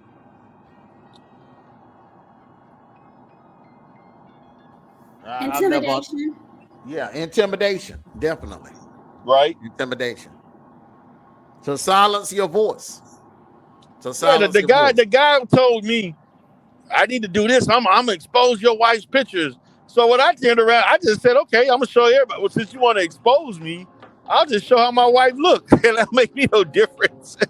like, dude, like I put a picture up for a second, which I've shown some things in the past anyway, but like you're not going to like try to bully me by saying if you don't listen to me, then I'm going to expose stuff. Like I don't operate like that, especially for YouTube. Yeah, they'll also do that to intimidate you, and also they'll do that to discredit you. Okay, if they see your channel and the sector that you're building is building, and it's like my channel last year. I rose quick. I went in and I built my channel from the ground up, and I started having success real fast. And there were other people in the sector that saw that, and their channels were not growing as fast as mine. And they started getting jealous, and they started doxing me. And they were trying to intimidate me, and call themselves going to run me back to Facebook. But little did they just don't know Facebook, man, was worse than YouTube. I mean, man, they would take a picture of a family member and put put penis graphics in their mouth or whatever. It was crazy on Facebook about 5 or 6 years ago. So I was already, I was built tough for this. So this was like child's play to me. But the main reason why those individuals did that to me was to actually, and I'm talking about on YouTube last year, was to actually discredit me and to, discourage individuals from supporting me. Right. And it worked. It started working a little, right? But my message is genuine, and I'm not bragging. My message is genuine and strong, and if people see that your message is genuine and strong, they're going to hang in there with you. Those supporters are going to hang in there with you. Right. Right. So what sector are you in? Well, some people may call it the dirty sector. You're in the dirty sector? Oh, I know about the dirty sector. Well, no. Some people may call it the dirty sector, but really, technically, to be honest with you, this you may as well say this is the BustLife Sector. Okay. Yeah. It's the Kwame Brown sector. Yeah. Okay. Some people call it the Kwame Brown sector, but the reason why I call it the BustLife Sector because you have other content creators that are also doing well with their channels, like Ears to the Streets and Carcino and Damn D. They're doing real well. They're in the BustLife. It's another guy. Yeah. I've been in the Kwame sector. I was on his panel a couple of times, and man, I almost got into it with this. What's the name of this lady that's on his channel all the time? That's causing a lot of me and her got into it. Thank you, Coach D. I am so glad you said that, though I didn't have to. I've said this, and some people will listen, some people will not. That's where I actually met Coach D. Derrell. He was received extremely well, and everyone knows, well, those that go to KB's channel, which unfortunately, and I'll say this publicly, I'm not there anymore because of two individuals, a male and a female. But anytime, in my opinion, a ray of the sun goes off of one individual and to another, it's a problem. Right. And I think, D. Derrell, you found that out the hard way. And I was like, people wanted to hear more from you. So I reached out and we had an awesome, awesome platform on mental illness in the Black community. Right. And I thank you so much for that. But Armando, you needed to hear that. That's not scripted. That was organic as the smoothies I make. Right. Yeah, man. She was like, I mean, I didn't know the lady from a can of paint, and another guy. Remember, it was what's the guy, Damn D or whatever. I think he was on there, and I didn't know the beef. I ended up getting in between the beef that they had, and I have no idea what the hell. Because as we were talking, like I was saying stuff, the guy was like, "Let me talk." She started saying, I was like, I didn't know what the dynamic was going on between them. But he ended up doing content about it, and then she ended up doing content, and I'm like, oh wow! Like I was like, I never came back after that. I'm like, like I don't want to get. You just said something very important, and that is the danger in allowing certain people to monopolize your platform, because you will make some people uncomfortable to where they don't want to come back. And that's why I understand about trolls, but I don't want that, because I don't want people to feel uncomfortable on this platform, because I believe it's positive, and there are times where we actually have fun, especially when I'm doing trivia or games such as finding out your personality. And we did a bucket list one day. So there's, no, it wasn't shameless. It was the truth. And again, God is good, because He will put people in your life where you don't have to say a word. Someone else will say it for you. Right. Well, yeah, so that definitely. But yeah, and I enjoyed it, because I mean, I actually watched Kwame Brown's channel on and off, and I watched Carcino a little bit, and I watched some of the other guys, that are in that sector. But yeah, that situation, I was like, that was my last time going on this channel. And that's unfortunate. But yeah. As far as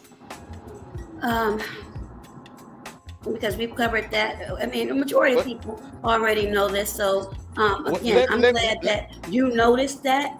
But Dan D, if you want some comedic relief, definitely go there. Armando, definitely go there.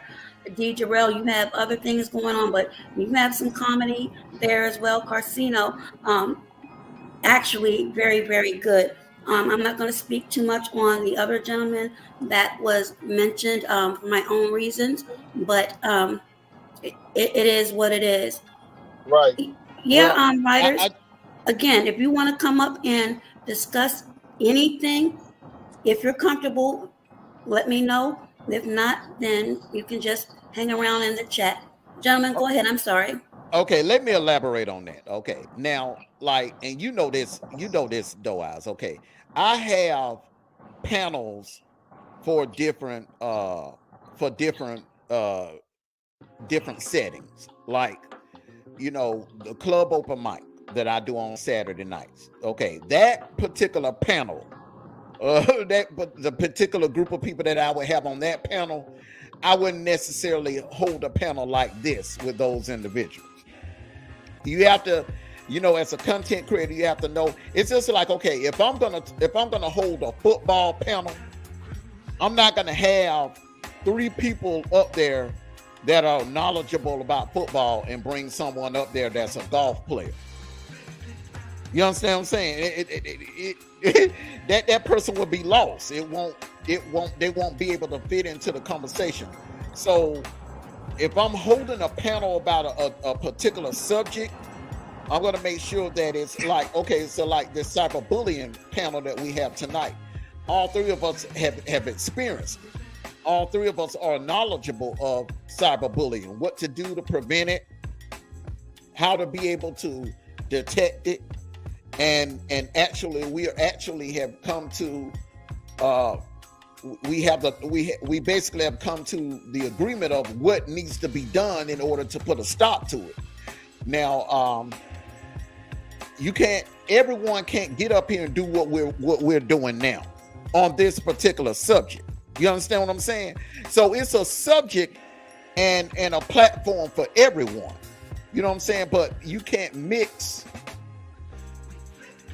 you can't mix certain things together. Like if you're holding a panel on a subject, you got to stick with that topic. You got to have individuals up there that are going to stick with that topic, because if you bring someone up there, or have a few people up on the panel that start, going off in a different direction, or trying to take your topic in a different direction, then that's going to take away from your message, and it's actually going to take away from the show that you're trying to do. You follow what I'm saying?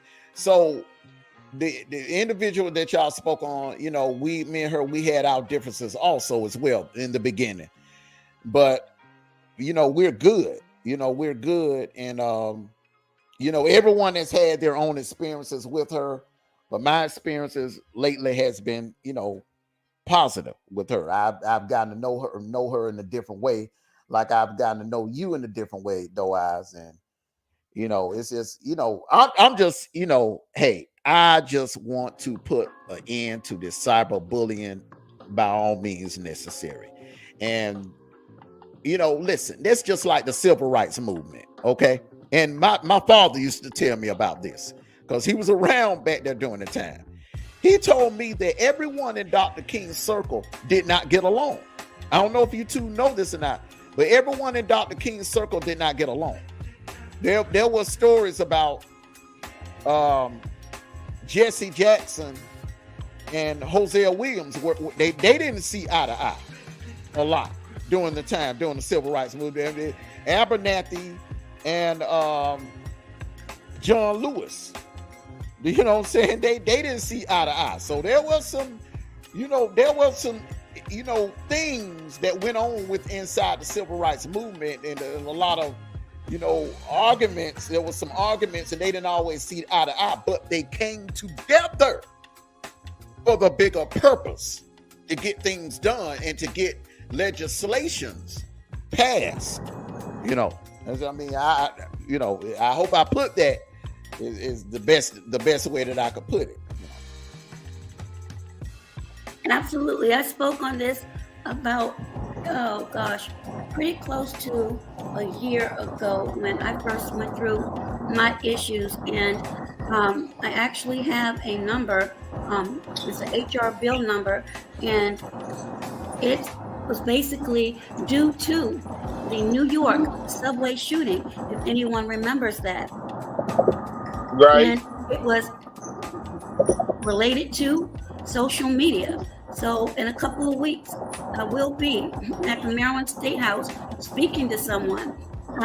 That has never been off of my radar, but I'm doing a lot of other things as well. But again, as I mentioned earlier, one voice, two voices, three voices, that's not going to do it. It's going to have to be a collective effort, and a sincere collective effort.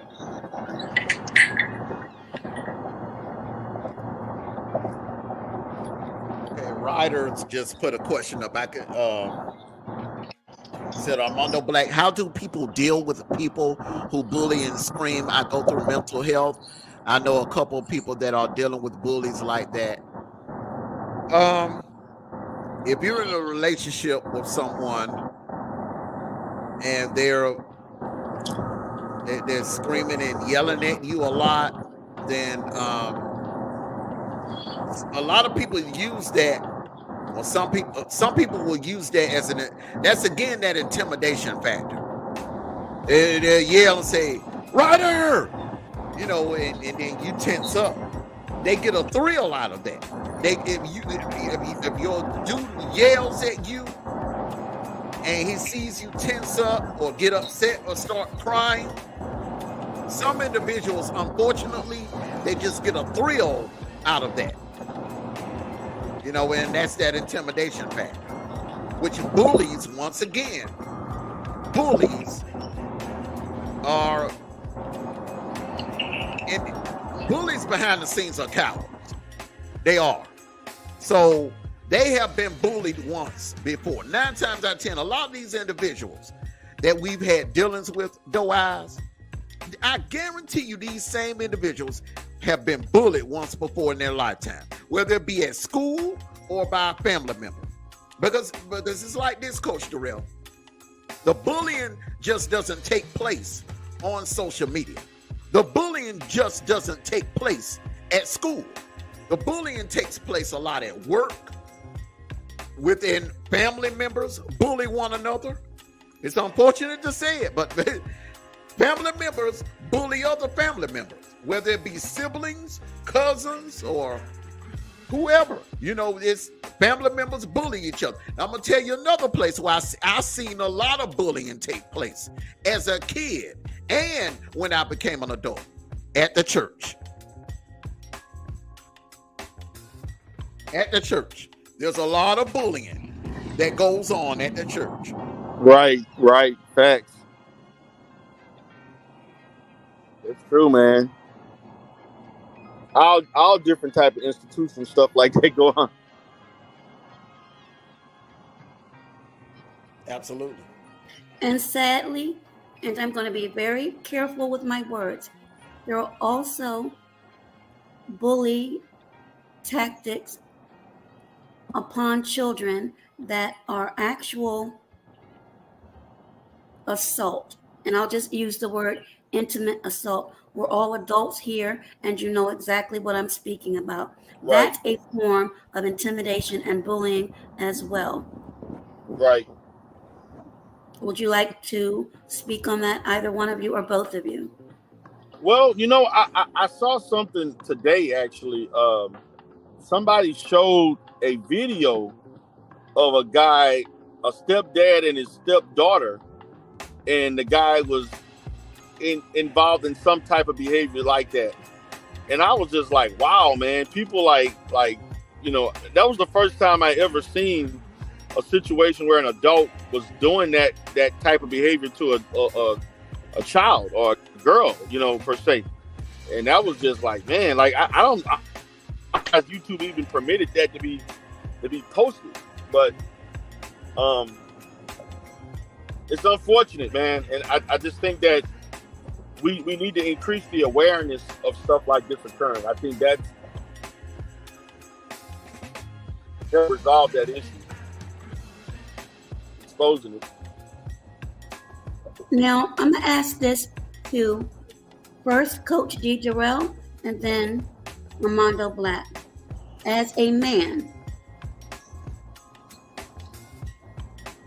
if you are bullied to the point where you actually have fear, and I understand that men are taught, or little boys are taught, not to show fear because that's a sign of weakness. At your ages today and what you know from experience and maturity, what would you say? Honestly.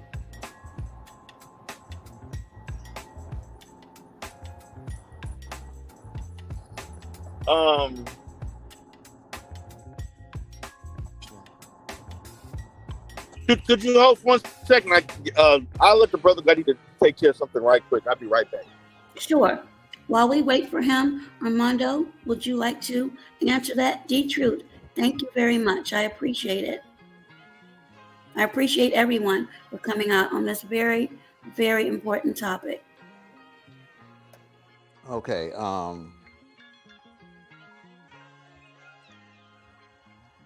Would you like me to repeat it, or you're just thinking? Yeah, go ahead and repeat it. Go ahead and repeat that again. Because a lot of young boys are taught not to show fear or cry because it's a sign of weakness. If you're a grown man and you're targeted every day, every time you turn around, it's like the paparazzi, or the virtual paparazzi, if you will, is watching your every move. Knows your clothing, your shoe size, the shape of your eyes, everything that you do. Eventually, that can weigh on a person. I don't care if you're male or female. If you get to the point where out of nowhere, because of all of this, and you allowed it to stay dormant because you don't want to show your true emotions, if you did seek help, would you feel less than a man? Or would you just hide it and quote unquote deal with it? Well,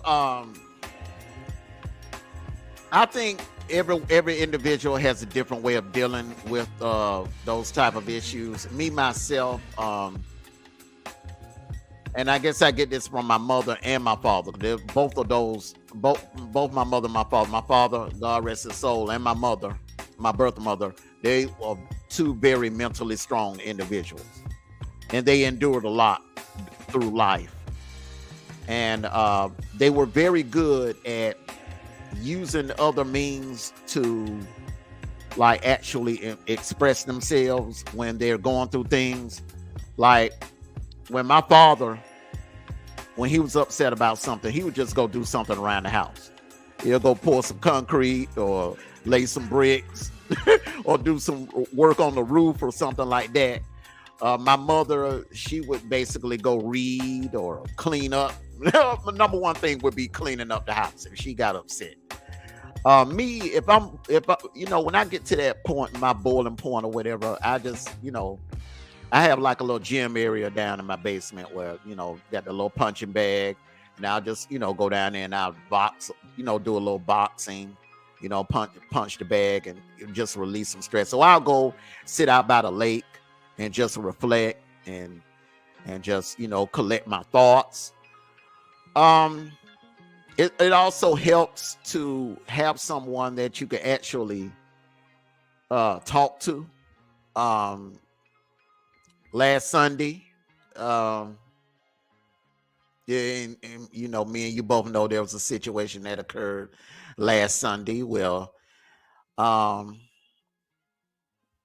and I was this particular individual was telling me, hey, look, you might want to handle this and call and make a report or whatever. And the Taurus in me told that individual, you know who I'm talking about. The Taurus in me told that individual, no, I don't need to go. I don't need to call police. I'm going to go handle this myself. And that situation could have got ugly because of my bullheadedness. So listening to another individual and speaking with another individual would actually help the situation. It would actually help calm the situation down where you won't go and do something reckless. Because another thing that these cyberbullies try to do, they try to trigger you into doing something reckless, where once you do something reckless and you think you jump out of the window and do something that you normally wouldn't do and end up getting yourself in trouble. So they will use any type of method, anything to bring you down. Cyber bullies, they come after you for many different reasons. Some come after you to silence you. I think in Coach Derrell's case, they want to silence him. With me, last year, I think it was to discredit me and to actually to take away my support or to shrink my support. But this year was more like to definitely to silence me, because I'm speaking out against cyberbullying, and I'm revealing a lot of things to a lot of individuals and actually educating a lot of individuals on this cyberbullying thing. But their number one mission right now is to get rid of me, just to get me off YouTube. And I would not allow that to happen. I know what I need to do. I use disclaimers. And I've said this before, I have no shame. And I'll say this again right now on the air. Sometimes you have to use bully tactics to take down a bully. And I've used bully tactics to try to take down this particular bully. And I was about to ask you the next question, because as soon as this ends, we're going to be several lives going up about hypocrites, this, that, and the other. So now it's my turn to put you in the hot seat. Are you ready? Are we gonna do this tonight? We're I gonna do this put you, tonight. I put you in a trick bag. I put you in a trick bag. No, Okay, okay, all right, no, okay, because okay. I'm ready for it. no, it applies to me as well. I would never hang someone out there and sit on my hands because my hands are Okay. not clean.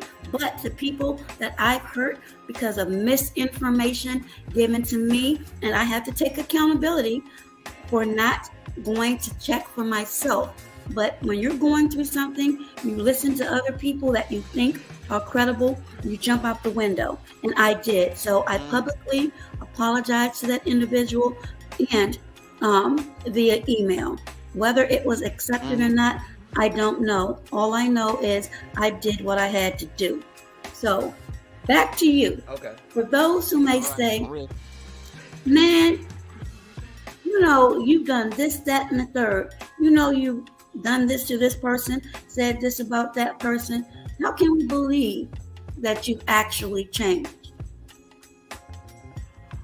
And I'm not being facetious because people, and I've seen it, they can if they truly want to.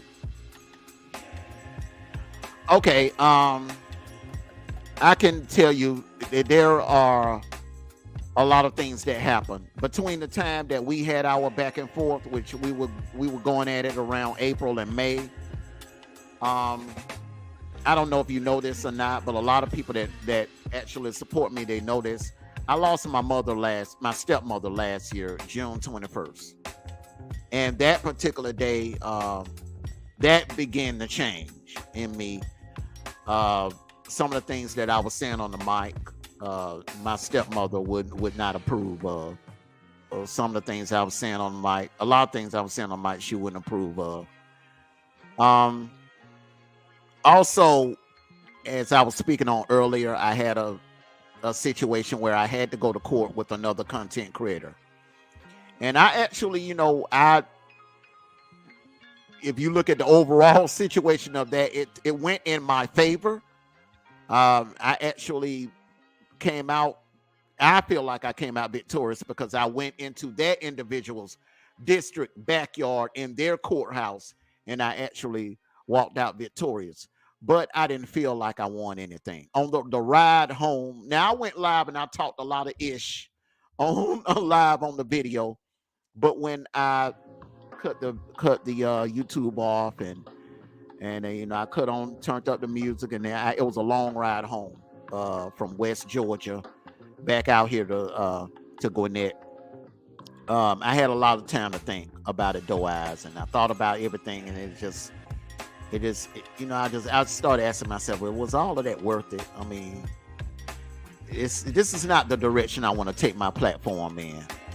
So, I got home and, I was talking it over with my wife and I was talking it over, me and D Truth, we got on the phone and, and one thing I love about the people I have around me, they will tell me when I'm wrong and they will speak up. I don't have any yes men or yes women around me. They will tell me, hey, look, when they feel like, hey, Armando, look, we need to do it this way. Armando, we need to talk. But he told me, he said, look, brother, look, man, hey, clicks and views ain't everything, brother. We got to switch it up. We got to take this platform into a different direction. All of that, the names and the foul language you using, man, you got to stop. You got to stop, or brother, we might have to, reevaluate this 20 East partnership. He put it like that, and that's somebody that's like a brother to me. So I thought about it, and I sat out by the lake and thought about it, and I prayed on it, and then after that, the following morning on my morning show, and the title of it was The Power of Apology, and I went live, and it was like 5 females, and you were one of them. You and Queen Regina were were ones that I mentioned that I issued a public apology for. And I felt so good and so relieved. It was like a heavy burden lifted off of me. It was like a cloud lifted off of me. But I received some backlash. The chat got smaller. Members, the little organization that I was actually rolling with at the time, some of them started making videos and started subliminally attacking me. The gang leader, he started saying like little slick stuff. Oh, well, you want an apology tour? Why you apologizing? They should apologize to you. No, they shouldn't, because we are men. We're black men, and black men, as a black man, we should lead by example in our community. So I felt like I should be the one to step out on faith and issue apologies. So it was 5 of you, and I apologize to all of you. Some never accepted my apology to this day, and that's fine, but the 2 of you did. One, the third one claimed she did, but come to find out, from some incidents that happened last weekend, she held on to that anger and the animosity towards me. But you and Queen Regina, y'all, genuinely accepted my apology, and we're good now. I'm good with both of you. Both of you are sweethearts. I've gotten to know the both of you, and that's a blessing to me, and I just learned to, instead of trying to win by going dark, I switched it up. I said, look, I would rather win with love. You can't lose with love. Hate you can lose with. Going dark you can lose with. It might seems good, it may look good on the outside, but a lot of things that I said during that time when we were going at it, I'm going to be honest, totally honest with you. When I ended that StreamYard and that live was over with, it didn't sit right with me. I didn't feel good about some of the things that I said to you and those other individuals. So that's another reason why I apologize. And really, after I made that apology, I was at peace. Now, like I said, I took a hit. I lost some people in my chat. A lot of people unsubbed, and a lot of members, they left me. They canceled their memberships. Oh, Mondo, you gone soft. And then when I came out and said, oh, Lord, when I came out and said, I am never bashing Kwame Brown on my platform. No more Kwame Brown bashing on my platform. And I would ask everyone to please respectfully do not bash this man in my chat. When I went live and I said that, though, that all the rest of them left. It was like one by one. And it had got to the point where I had got down to maybe like 10 to 15 people in the chat. It was rough. The month of July was really rough. And then you add on top of it, I started holding panels about anti-cyberbullying, and we took a hit. We went through some rough patches, but as the months went on and we started speaking out more and more against cyberbullying, people came back. Some people came back, and then we also brought in new people from other sectors that had been experiencing cyberbullying. So everything worked out. But I owned up to one thing about me, though, when I make a mistake or I do wrong to someone, I'm man enough to apologize for it. Now, some people, they apologize, but it don't be genuine apologies. But when I apologize to you, it's genuine. It's genuine. See, one thing about me, I'm a Taurus to the heart. It's rare that we apologize for anything. So if you get an apology out of me, know that it is very genuine. And I believe that. And I will continue to believe that until, excuse me, you show me something different. Not based on hearsay, but from what I see and experience, and that is what I do with everything and everyone. I do want to speak on this. I've mentioned it to you before. Men, you all that are standing up, or saying that you're standing up, you're going to have to support these women content creators, writers. She's out here fighting to have cameras placed in schools. She's doing the work and on buses. I'm not causing any division, but the women are working and doing a lot as well. You have to support us. You have to support us. It's not enough to just talk. If that steps on someone's toes, I'm sorry, but I'm not going to bite my tongue on that. It makes no sense. And someone from the outside who may be critical, if they see that, they may say the same thing. So that's what I have to say on that. And as far as the Kwame situation, can I speak on that too? Can Absolutely. I speak on too? You're absolutely right, because the thing about it, women content creators, that, and it's few in our sector. I think our sector has the least amount of female content creators than any other sector. So I go visit a lot of other sectors, a lot, and I see those female content creators being supported. They're super chatting them, cash apping them. They're showing them a lot of love. Female content, the positive female content creators in our sector. Okay, we need to get behind them, and I preached a lot about this on my platform. Okay, we need to get behind you all, sisters, and support you all. I preach a lot about this. and you have supported me in many ways, but again, people on other platforms that say they're behind this stand, they need to do the same thing, not just for me, but all of the other females out here that have been victims, that are speaking up and are providing content. Everyone doesn't have to argue and beef with everyone. That to me, that will never make any sense. But I was, past tense, a Kwame supporter, and I do not hate that man. I don't hate anyone. But again, I left because of the male agent of chaos.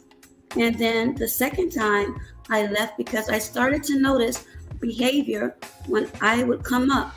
And at that time, he had shouted me out a couple of times. But all of a sudden, I'll just put it like this. And it may be a subliminal, maybe not. But if you look at the 80s rap group, Salt and Pepper, who at the end was basically excommunicated?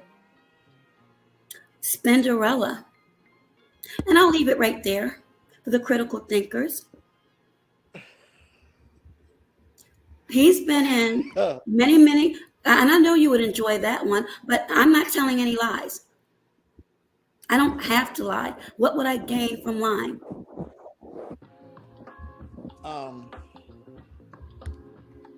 How can I put this? It goes back to what I was saying earlier. Okay, every organization, and I mean, we're on the outside looking on the inside. Oh Lord, not organization. I don't have organization. Okay. No.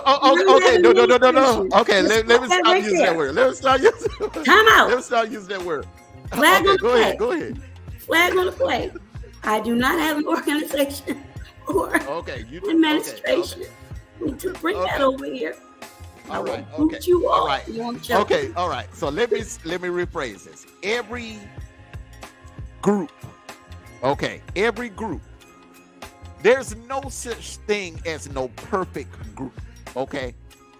There's always going to be some type of in-house or internal riffraff going on. All right. A lot of people don't know. I mean, we all read books coming up as kids, and we was like, okay, all the civil rights movement, they were together. They loved one another. We saw the pictures of them holding hands. We shall overcome, holding hands and singing. But like I said earlier, behind the scenes, those guys had their differences. There was a little internal arguing and beefing and infighting or whatever. But at the end of the day, they worked it out. They came together for the greater good, for the common cause, the goal, and at the time last year, all three of you had one thing in common. All three of you were being cyberbullied. Absolutely. Viciously being cyberbullied. Absolutely. And I just wish that I could have been around or been on the BustLife team during that time, because I would have been the one to voice of reason, been like, look, hey ladies, listen, my thing is, and I've said this in private to you before. If anybody would have told me back in April, hey Armando, look, man, this time next year, you and Doe Eyes, man, y'all gonna be holding panels together. Y'all gonna become real good. Y'all gonna become real cool, real good friends. Y'all gonna start doing a lot of collaboration together. Man, I would have thought that person was crazy or on something. But anything, if me and you can work out our differences, and expect me and Queen Regina, if we can work out our differences and start being on panels together, whatever, anything can be worked out. You know what I'm saying? Because at the end of the day, both of you were victims of cyberbullying. Both of you were being terrorized by this man. Yep. Both of you were victims at the end of the day. So I feel like any little miscommunication or mishap can be worked out. Anything. It has to. Yes, it absolutely, but both parties have to truly want to do that. And I don't have a problem of extending an olive branch to anyone, but I'm only 5'2". My arms are only but so long. And again, I will say this, and you're a man. It's some things men just don't understand. There are some people, you can talk until you are blue in the face. Some have to have, they have to be it. And I'm not going to go backwards and forth with anyone. I'm not a puppy or a kitty cat where I need to mark my territory. I am who I am. I am not regal, and I will never say that I am. I am human. I make mistakes. I will make mistakes in the future, but I will learn from them. That's the only thing I can do. Yeah, we all have to learn from our mistakes. I just really feel like, with the new relationships that I've developed, and there are people that actually support me now this year. Well, last year, they were some of my biggest trolls. but they come in and they support me. They're in my chat and they're enjoying my content. So I just feel like, disagreements, miscommunications, those can be worked out, especially when the individuals have been victims. And I'll throw Kwame in that the brother has been cyberbullied for over a year. I mean, video after video, lies after lies. I mean, about this man. They're putting out lies about this man, family members, lies about him. Any little thing he does, they flip it and make it into something. They fake doxed him. I mean, it's we're all victims at the end of the day. Absolutely, everyone is a victim. You're a victim if you come into someone's chat and then some rogue person will be taking screenshots and then they go after a subscriber or a paid member. That's the worst ones to target, because then they're not going to want to support you anymore. And these are the things that I do not want to happen over here. Again, freedom of speech. You're not going to like everything that everyone says. You're not going to agree with what everyone says. But at the end of the day, one thing for sure, two for certain. Everybody can't be wrong. Everybody can't be wrong. And again, I support it, and deep down I still support, but at this point in time, I can't go on that platform. Not at this time, no. And I have my reasons behind that. Again, there were people, 7 to be exact, that supported me, would, as a matter of fact, I don't know when, I already created my page, my lupus fundraiser will be coming up. I met and exceeded last year, even though this individual, as soon as I posted it up, said I was scamming people out of their money. And if you click on the link, you would see automatically it will go directly to the Lupus Foundation. So I had to deal with that. So if any of you all see that link, it's not a scam. The people that like to call other people scammers, if you take the time to vet them and perhaps check their behaviors out, you'll find in most cases they are the ones who are actually the scammers. Why in the world would I scam anyone about a life-threatening disease?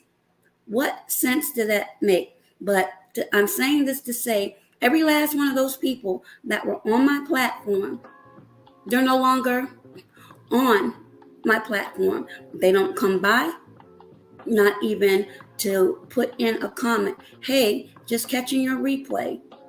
But all of them had a connection to lupus. So you tell me, you make it make sense. What happened? What happened? I'll tell you what happened. No, excuse me. Not okay, being go rude. ahead. I'm going to answer it. A couple of people didn't like what was going on, so they picked out easily manipulated people and put them under their wing. That's what happened. Carry on, sir. Well, it goes back to what I said earlier, is miscommunication can cause a lot of divisions when you are trying to do something positive and put something positive together. You know, I can only say this though, Eyes. I can only pray and hope that you all work things out. Because, you know, like I said, at the end of the day, you know, both a lot of us were victims of being cyberbullied. So hopefully everyone can work things out and we can move forward, because we're stronger together. We are actually stronger together. And that's what that gang leader wants. He wants to divide and conquer. He wants people to fall out. And once you fall out and you divide, nothing can get accomplished. So I understand how you're feeling, and I understand, you know, you felt like that was a slap in the face, and I respect you know, the way you feel about that and your stance on that. But hopefully y'all can work things out. Now I will say this is, I would love for you to come on my platform and actually speak to my audience, the people in the chat, about lupus and lupus awareness, because I don't really know much about it. I had a classmate that passed away from it back during the pandemic. I have a family member currently that has it, and I don't really understand understand the lupus, the disease or whatever. So I really would like for you to, whenever you have time, to come on and speak to the people on my platform. And I definitely would like to be a part of, whatever I can do to help out as far as getting the word out there and getting more people into the chat to hear your message on lupus. I'm all in on that. This is a new year. Okay, I 2022, a lot of things happened. Some good, some bad. Some things didn't get done, and some things that should have been done that you felt like it could have been handled differently in 2022. But it's 2023. All right, and I say, look, let's make the best of it. Let's make 2023. It's early in the year. It's early March. Let's do our thing and let's make it happen. What you wanted to happen last year, hey, let's make it happen this year in 2023. I agree with that wholeheartedly, and I'm very open to it. But again, if others truly do not want to make it happen and they're standing in the way of things happening, there's not a whole lot I can do. So I'll just go my natural. We can work around them. We can. The people that don't, the people that don't want, that are not serious and don't want to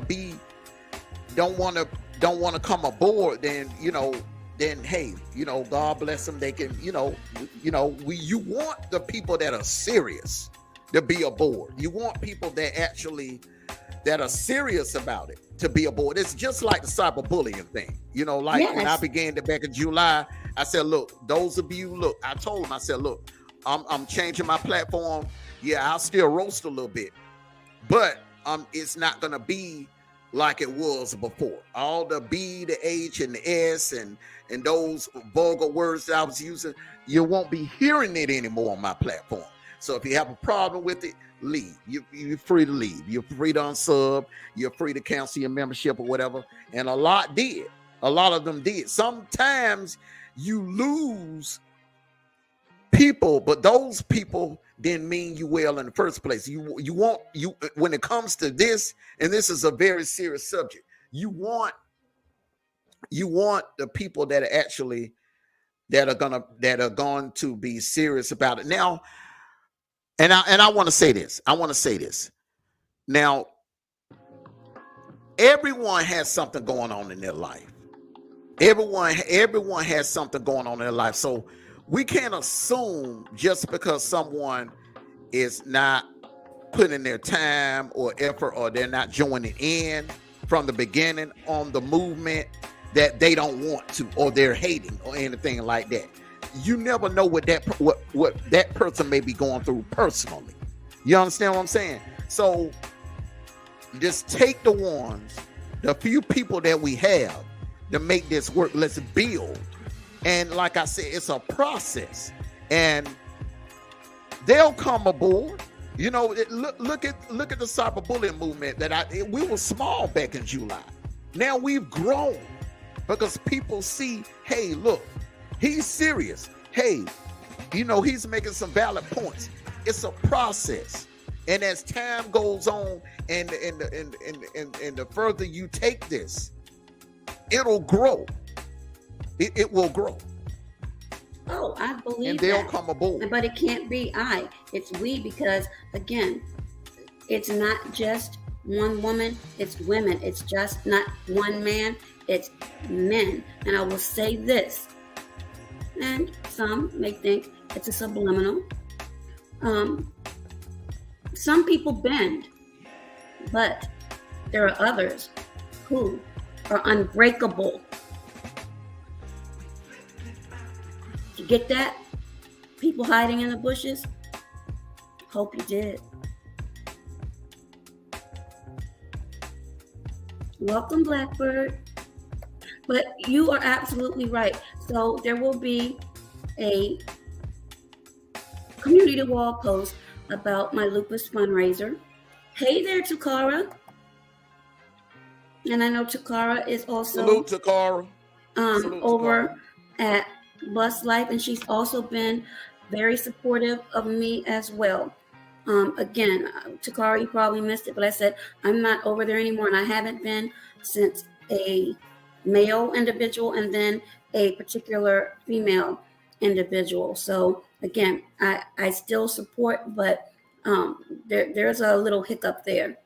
And as Armando said, it could be worked out, but if you have Emmett Smith there blocking, and yeah, I said it, there's no way.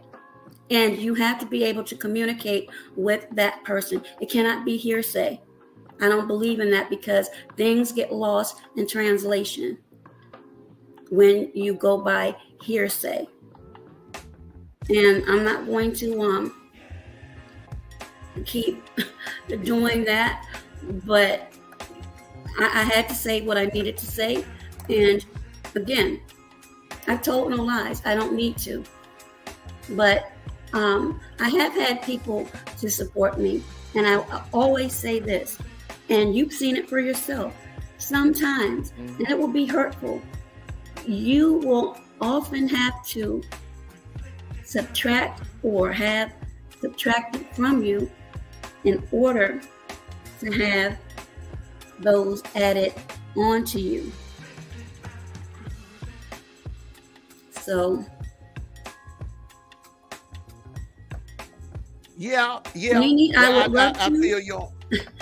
I'm sorry, Armando. Nene, I would love to. Trust me, I would. But again, there are some things that need to be discussed, and I don't want any outside distractions. That's how things get convoluted. And I'm not about that. I'm about speaking to a person directly. Other people may not believe in that, but that's me. And other people may put a different spin on it. But if you actually take the time to communicate, you'll see a difference. I'm more of an asset than a liability. And again, there's so much I could say, but I'm not going to, because at this point, there's no need to do that. I'm at peace. I don't have to deal with trolls other than the ones the other day, which said that Armando and I were sleeping together. I don't know this man. Never met him. Oh, Nope, that he has a family. And see, that could have caused a problem in his household if someone saw that. Yeah. Those type of trolls right there, like I said, those are individuals, trolls, cyber bullies. Those individuals have no life. They whoever that individual was, he probably doesn't have a woman, and that's the problem. He probably doesn't have a woman, and he's, a lot of these people, they're trying to live their lives vicariously through YouTube, and it's sad. It's sad. A person that actually has a life and they're happy in real life, they're not on YouTube engaging in this nonsense. But I want to go back to a comment that Nene, her name was Nene Loyal. Nene Loyal is so sweet. Her name really fits her. Nene, do you remember when we had the Bucket List Live? That was so funny. You all had me almost grabbing my inhaler. That was funny. But anyway. Yeah, she had made a comment and said, Doe Eyes, I want you to come back when you're ready. 100. Absolutely, Nene Loyal.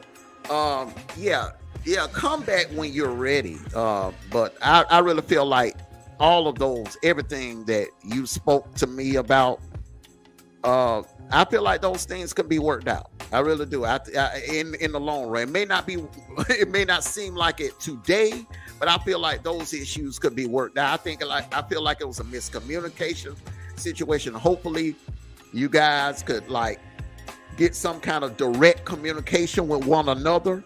That's I feel like if you all, I said, with number 22, Emmett Smith standing there blocking, it will never happen.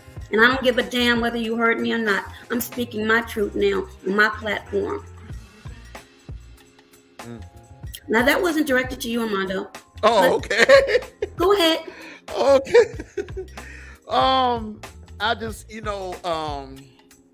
I really, from the time, even when after the apology, I started watching, a lot of his videos, watching a lot of Kwame's and listening to his message, and even back when I started watching him in 2021, one thing I can say, the brother has a good heart. The brother has a good heart. No one can tell me any different. The brother has a good heart, and I feel like if you all had like more of a direct communication with one another, then things could have been, things would have been differently. But like I said, everything can be worked out. Every issue can be worked out. There's not an issue or a problem that can't be worked out or solved. And I just, it's just so enough BS going on out here in the world. It is. I mean, I just would like to see our brothers and sisters that are like going through the same things, that have the same common goal, to just get along and come together. I mean, we're stronger together. But at the same time, Nene is right. You come back when you're ready. I didn't come back until I was ready. I came back when I was ready. So I can only tell you the same thing. Come back when you're ready. But I feel like I made a damn good decision. I'm home. I feel at home. I go in there and chat, and I'm showed love. His message is positive, and I feel at home over there. I feel at home over there. An awesome feeling, and everyone should be able to feel like that when you go somewhere. But unfortunately, some are not made to feel like they're welcome, or there are things that are said or narratives spun that, again, when you have that direct contact with an individual, the real message or issue won't get lost in translation. Mm-hmm. So that's all I'm going to say on that issue. Again, I will say, when all of that stuff did go down, there was a lot that was done behind the scenes. That I took a lot of virtual bullets for, that people don't even realize. Carcino has an idea. Carcino absolutely has an idea. So I'm not going to say too much because he's not here, but he's at least shown up in my chat. He donated to the lupus fundraiser. You mentioned an individual earlier. Again, he's not here, but that support went downhill just like that because I called something out, and damn if it didn't happen. So if I say something again, it's because I can see certain things. You had to hear Derrell's live earlier when he went in. A lot of guys or men will cape for some of these women and believe that they have their back. And at the end of the day, when it's all said and done, when all of the layers are pulled back, you will actually see who is who. We're seeing that now. Your situation. Absolutely. Your situation. And again, remember, 3 particular people, all over the age of 50. Yeah, I was excommunicated, but that may have worked to my advantage because I didn't get caught up in that FSHIT. See, I don't do stuff like that. Now, I'm going to shoot you a shot if you come at my livelihood. And we already know I shot my shot and it was on target. Don't play with me. Don't do it. Don't play with anyone.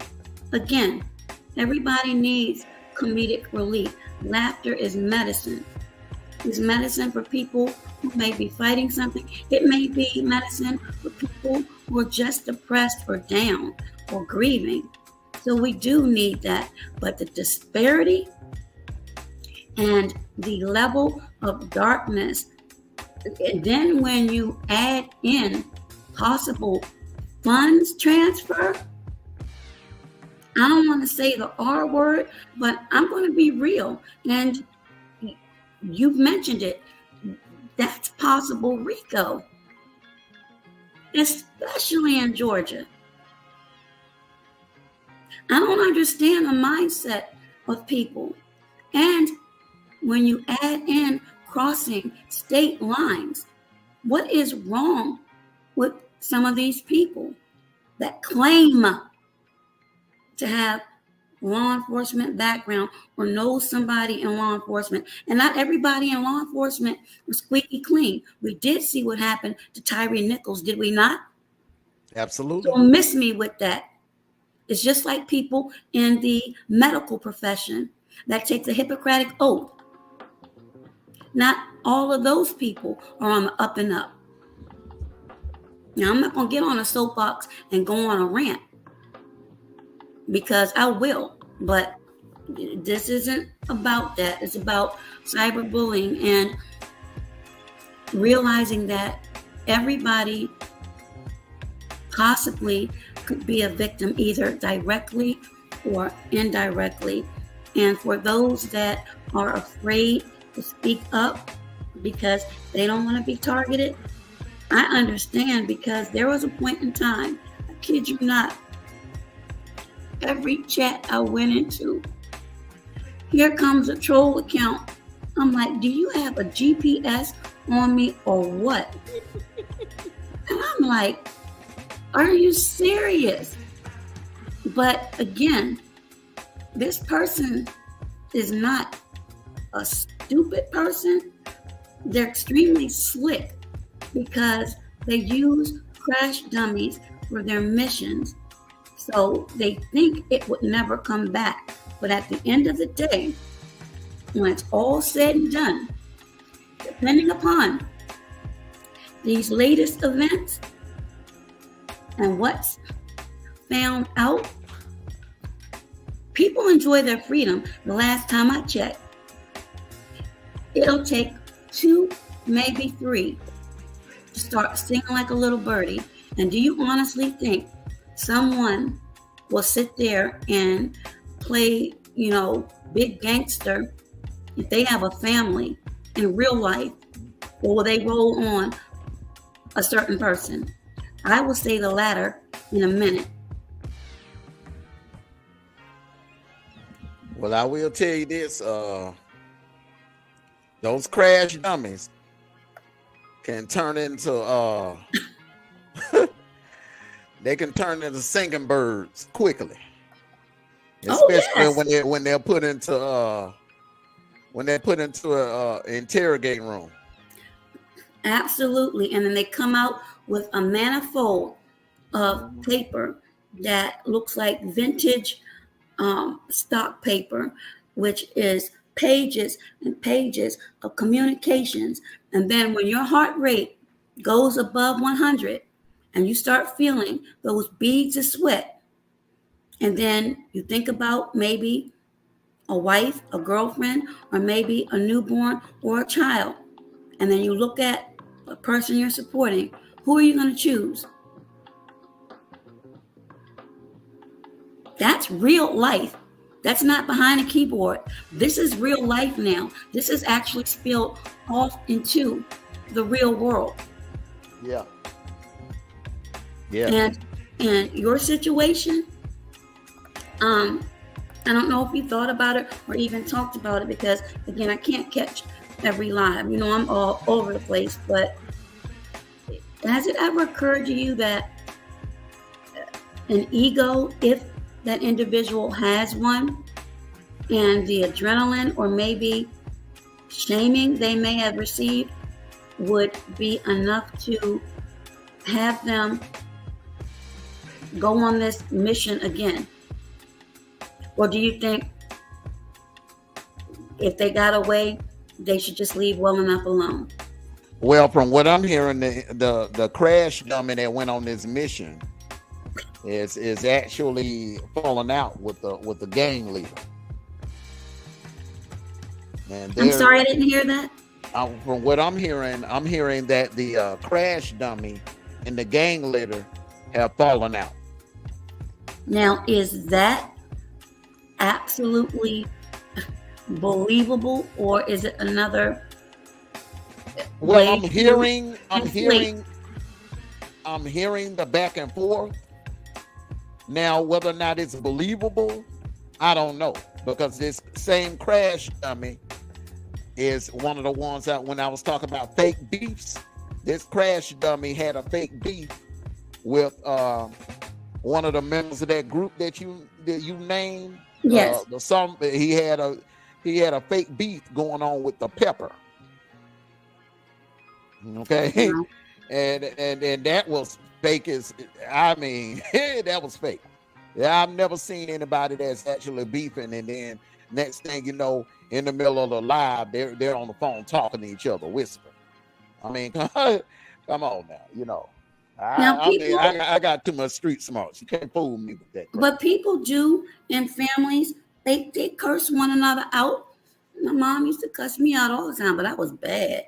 I deserved it. But as an adult, when you go as far as wishing death, that is the part I don't understand.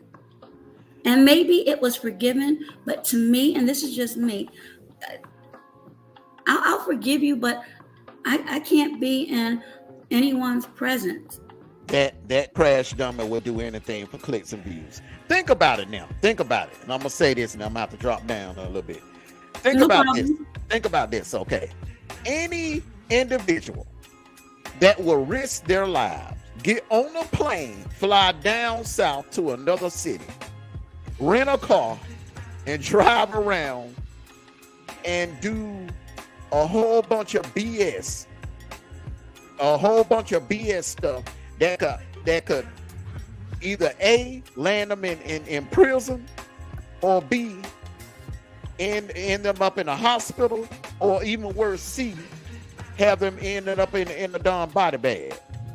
You know, this individual that could have happened to anyone. Yeah, and that's the scary part. Yeah, this individual, the crash dummy, this dude will do anything for clicks and views. He will do anything for clicks, and he is so consumed by YouTube. This man has 4 kids.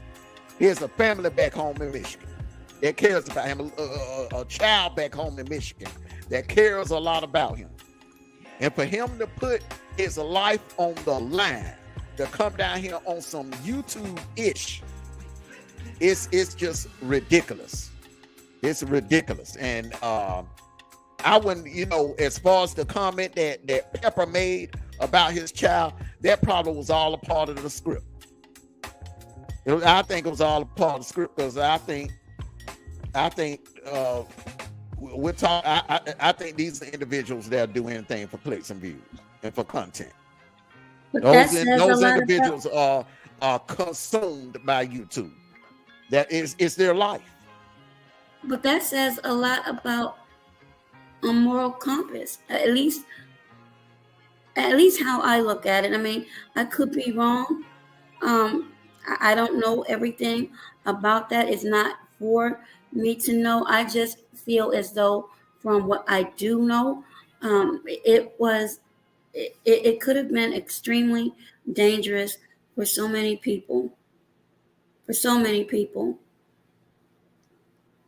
And I hope that we don't have, and this is another thing you've got to keep in mind, copycats.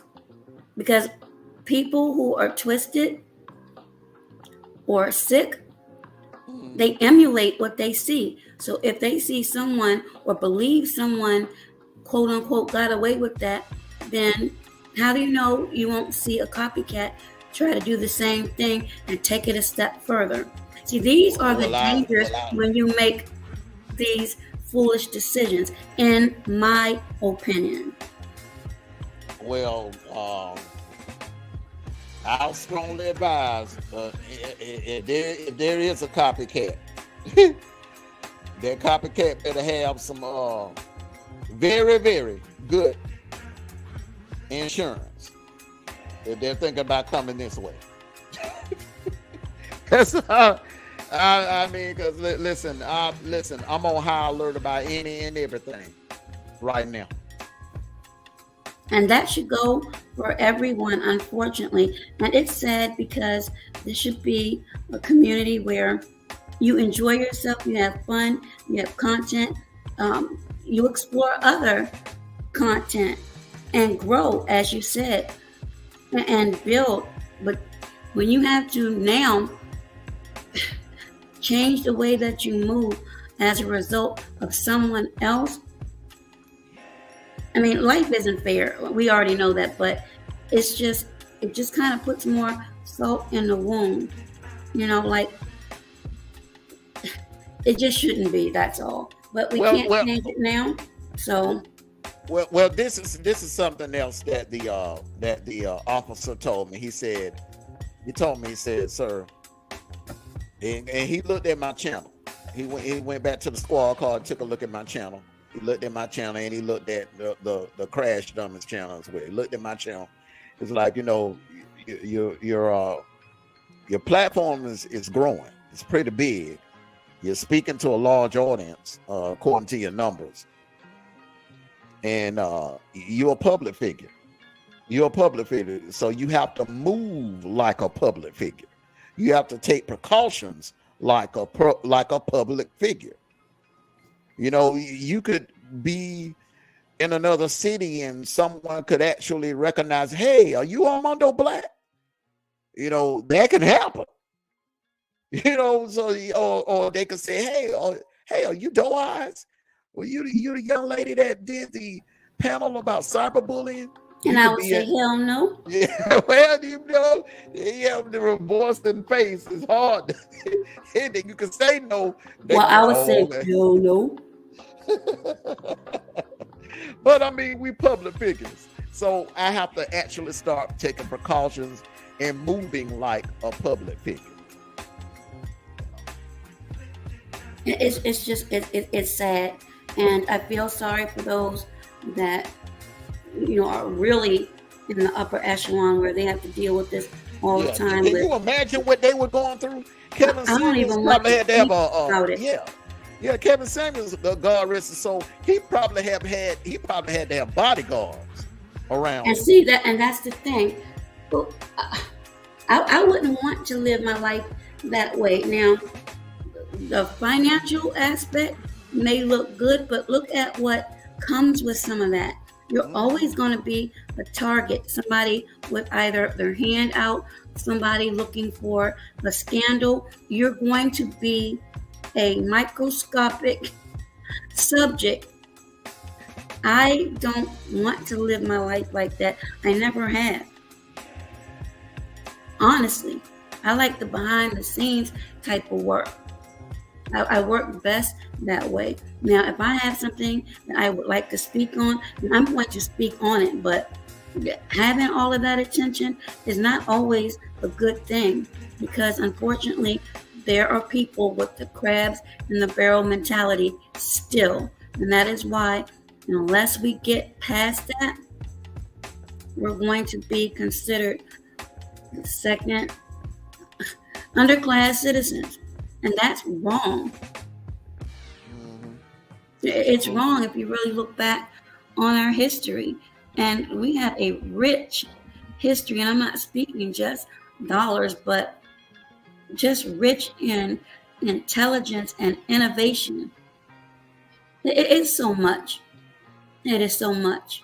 But when we have people that go up the ladder and won't even look back and extend their hand to bring someone else up, then this is what, unfortunately, you're going to see. It can be broken. Judge Joe Brown says this all the time. We can change things, but we've got to change things. We can't keep talking. We've got to start doing these things. It begins with support.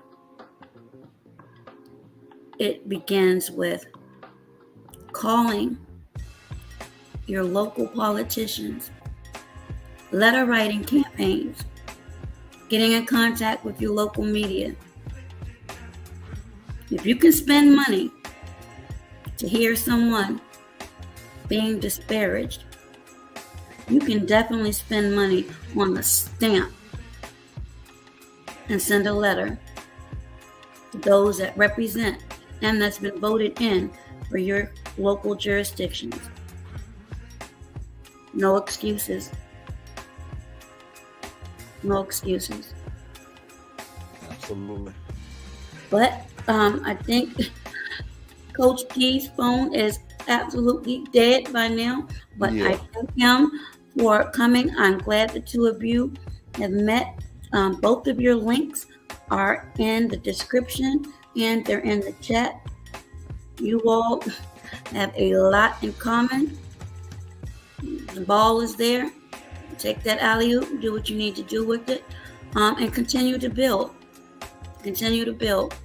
That's what building is about. Building is not shouting out the channel.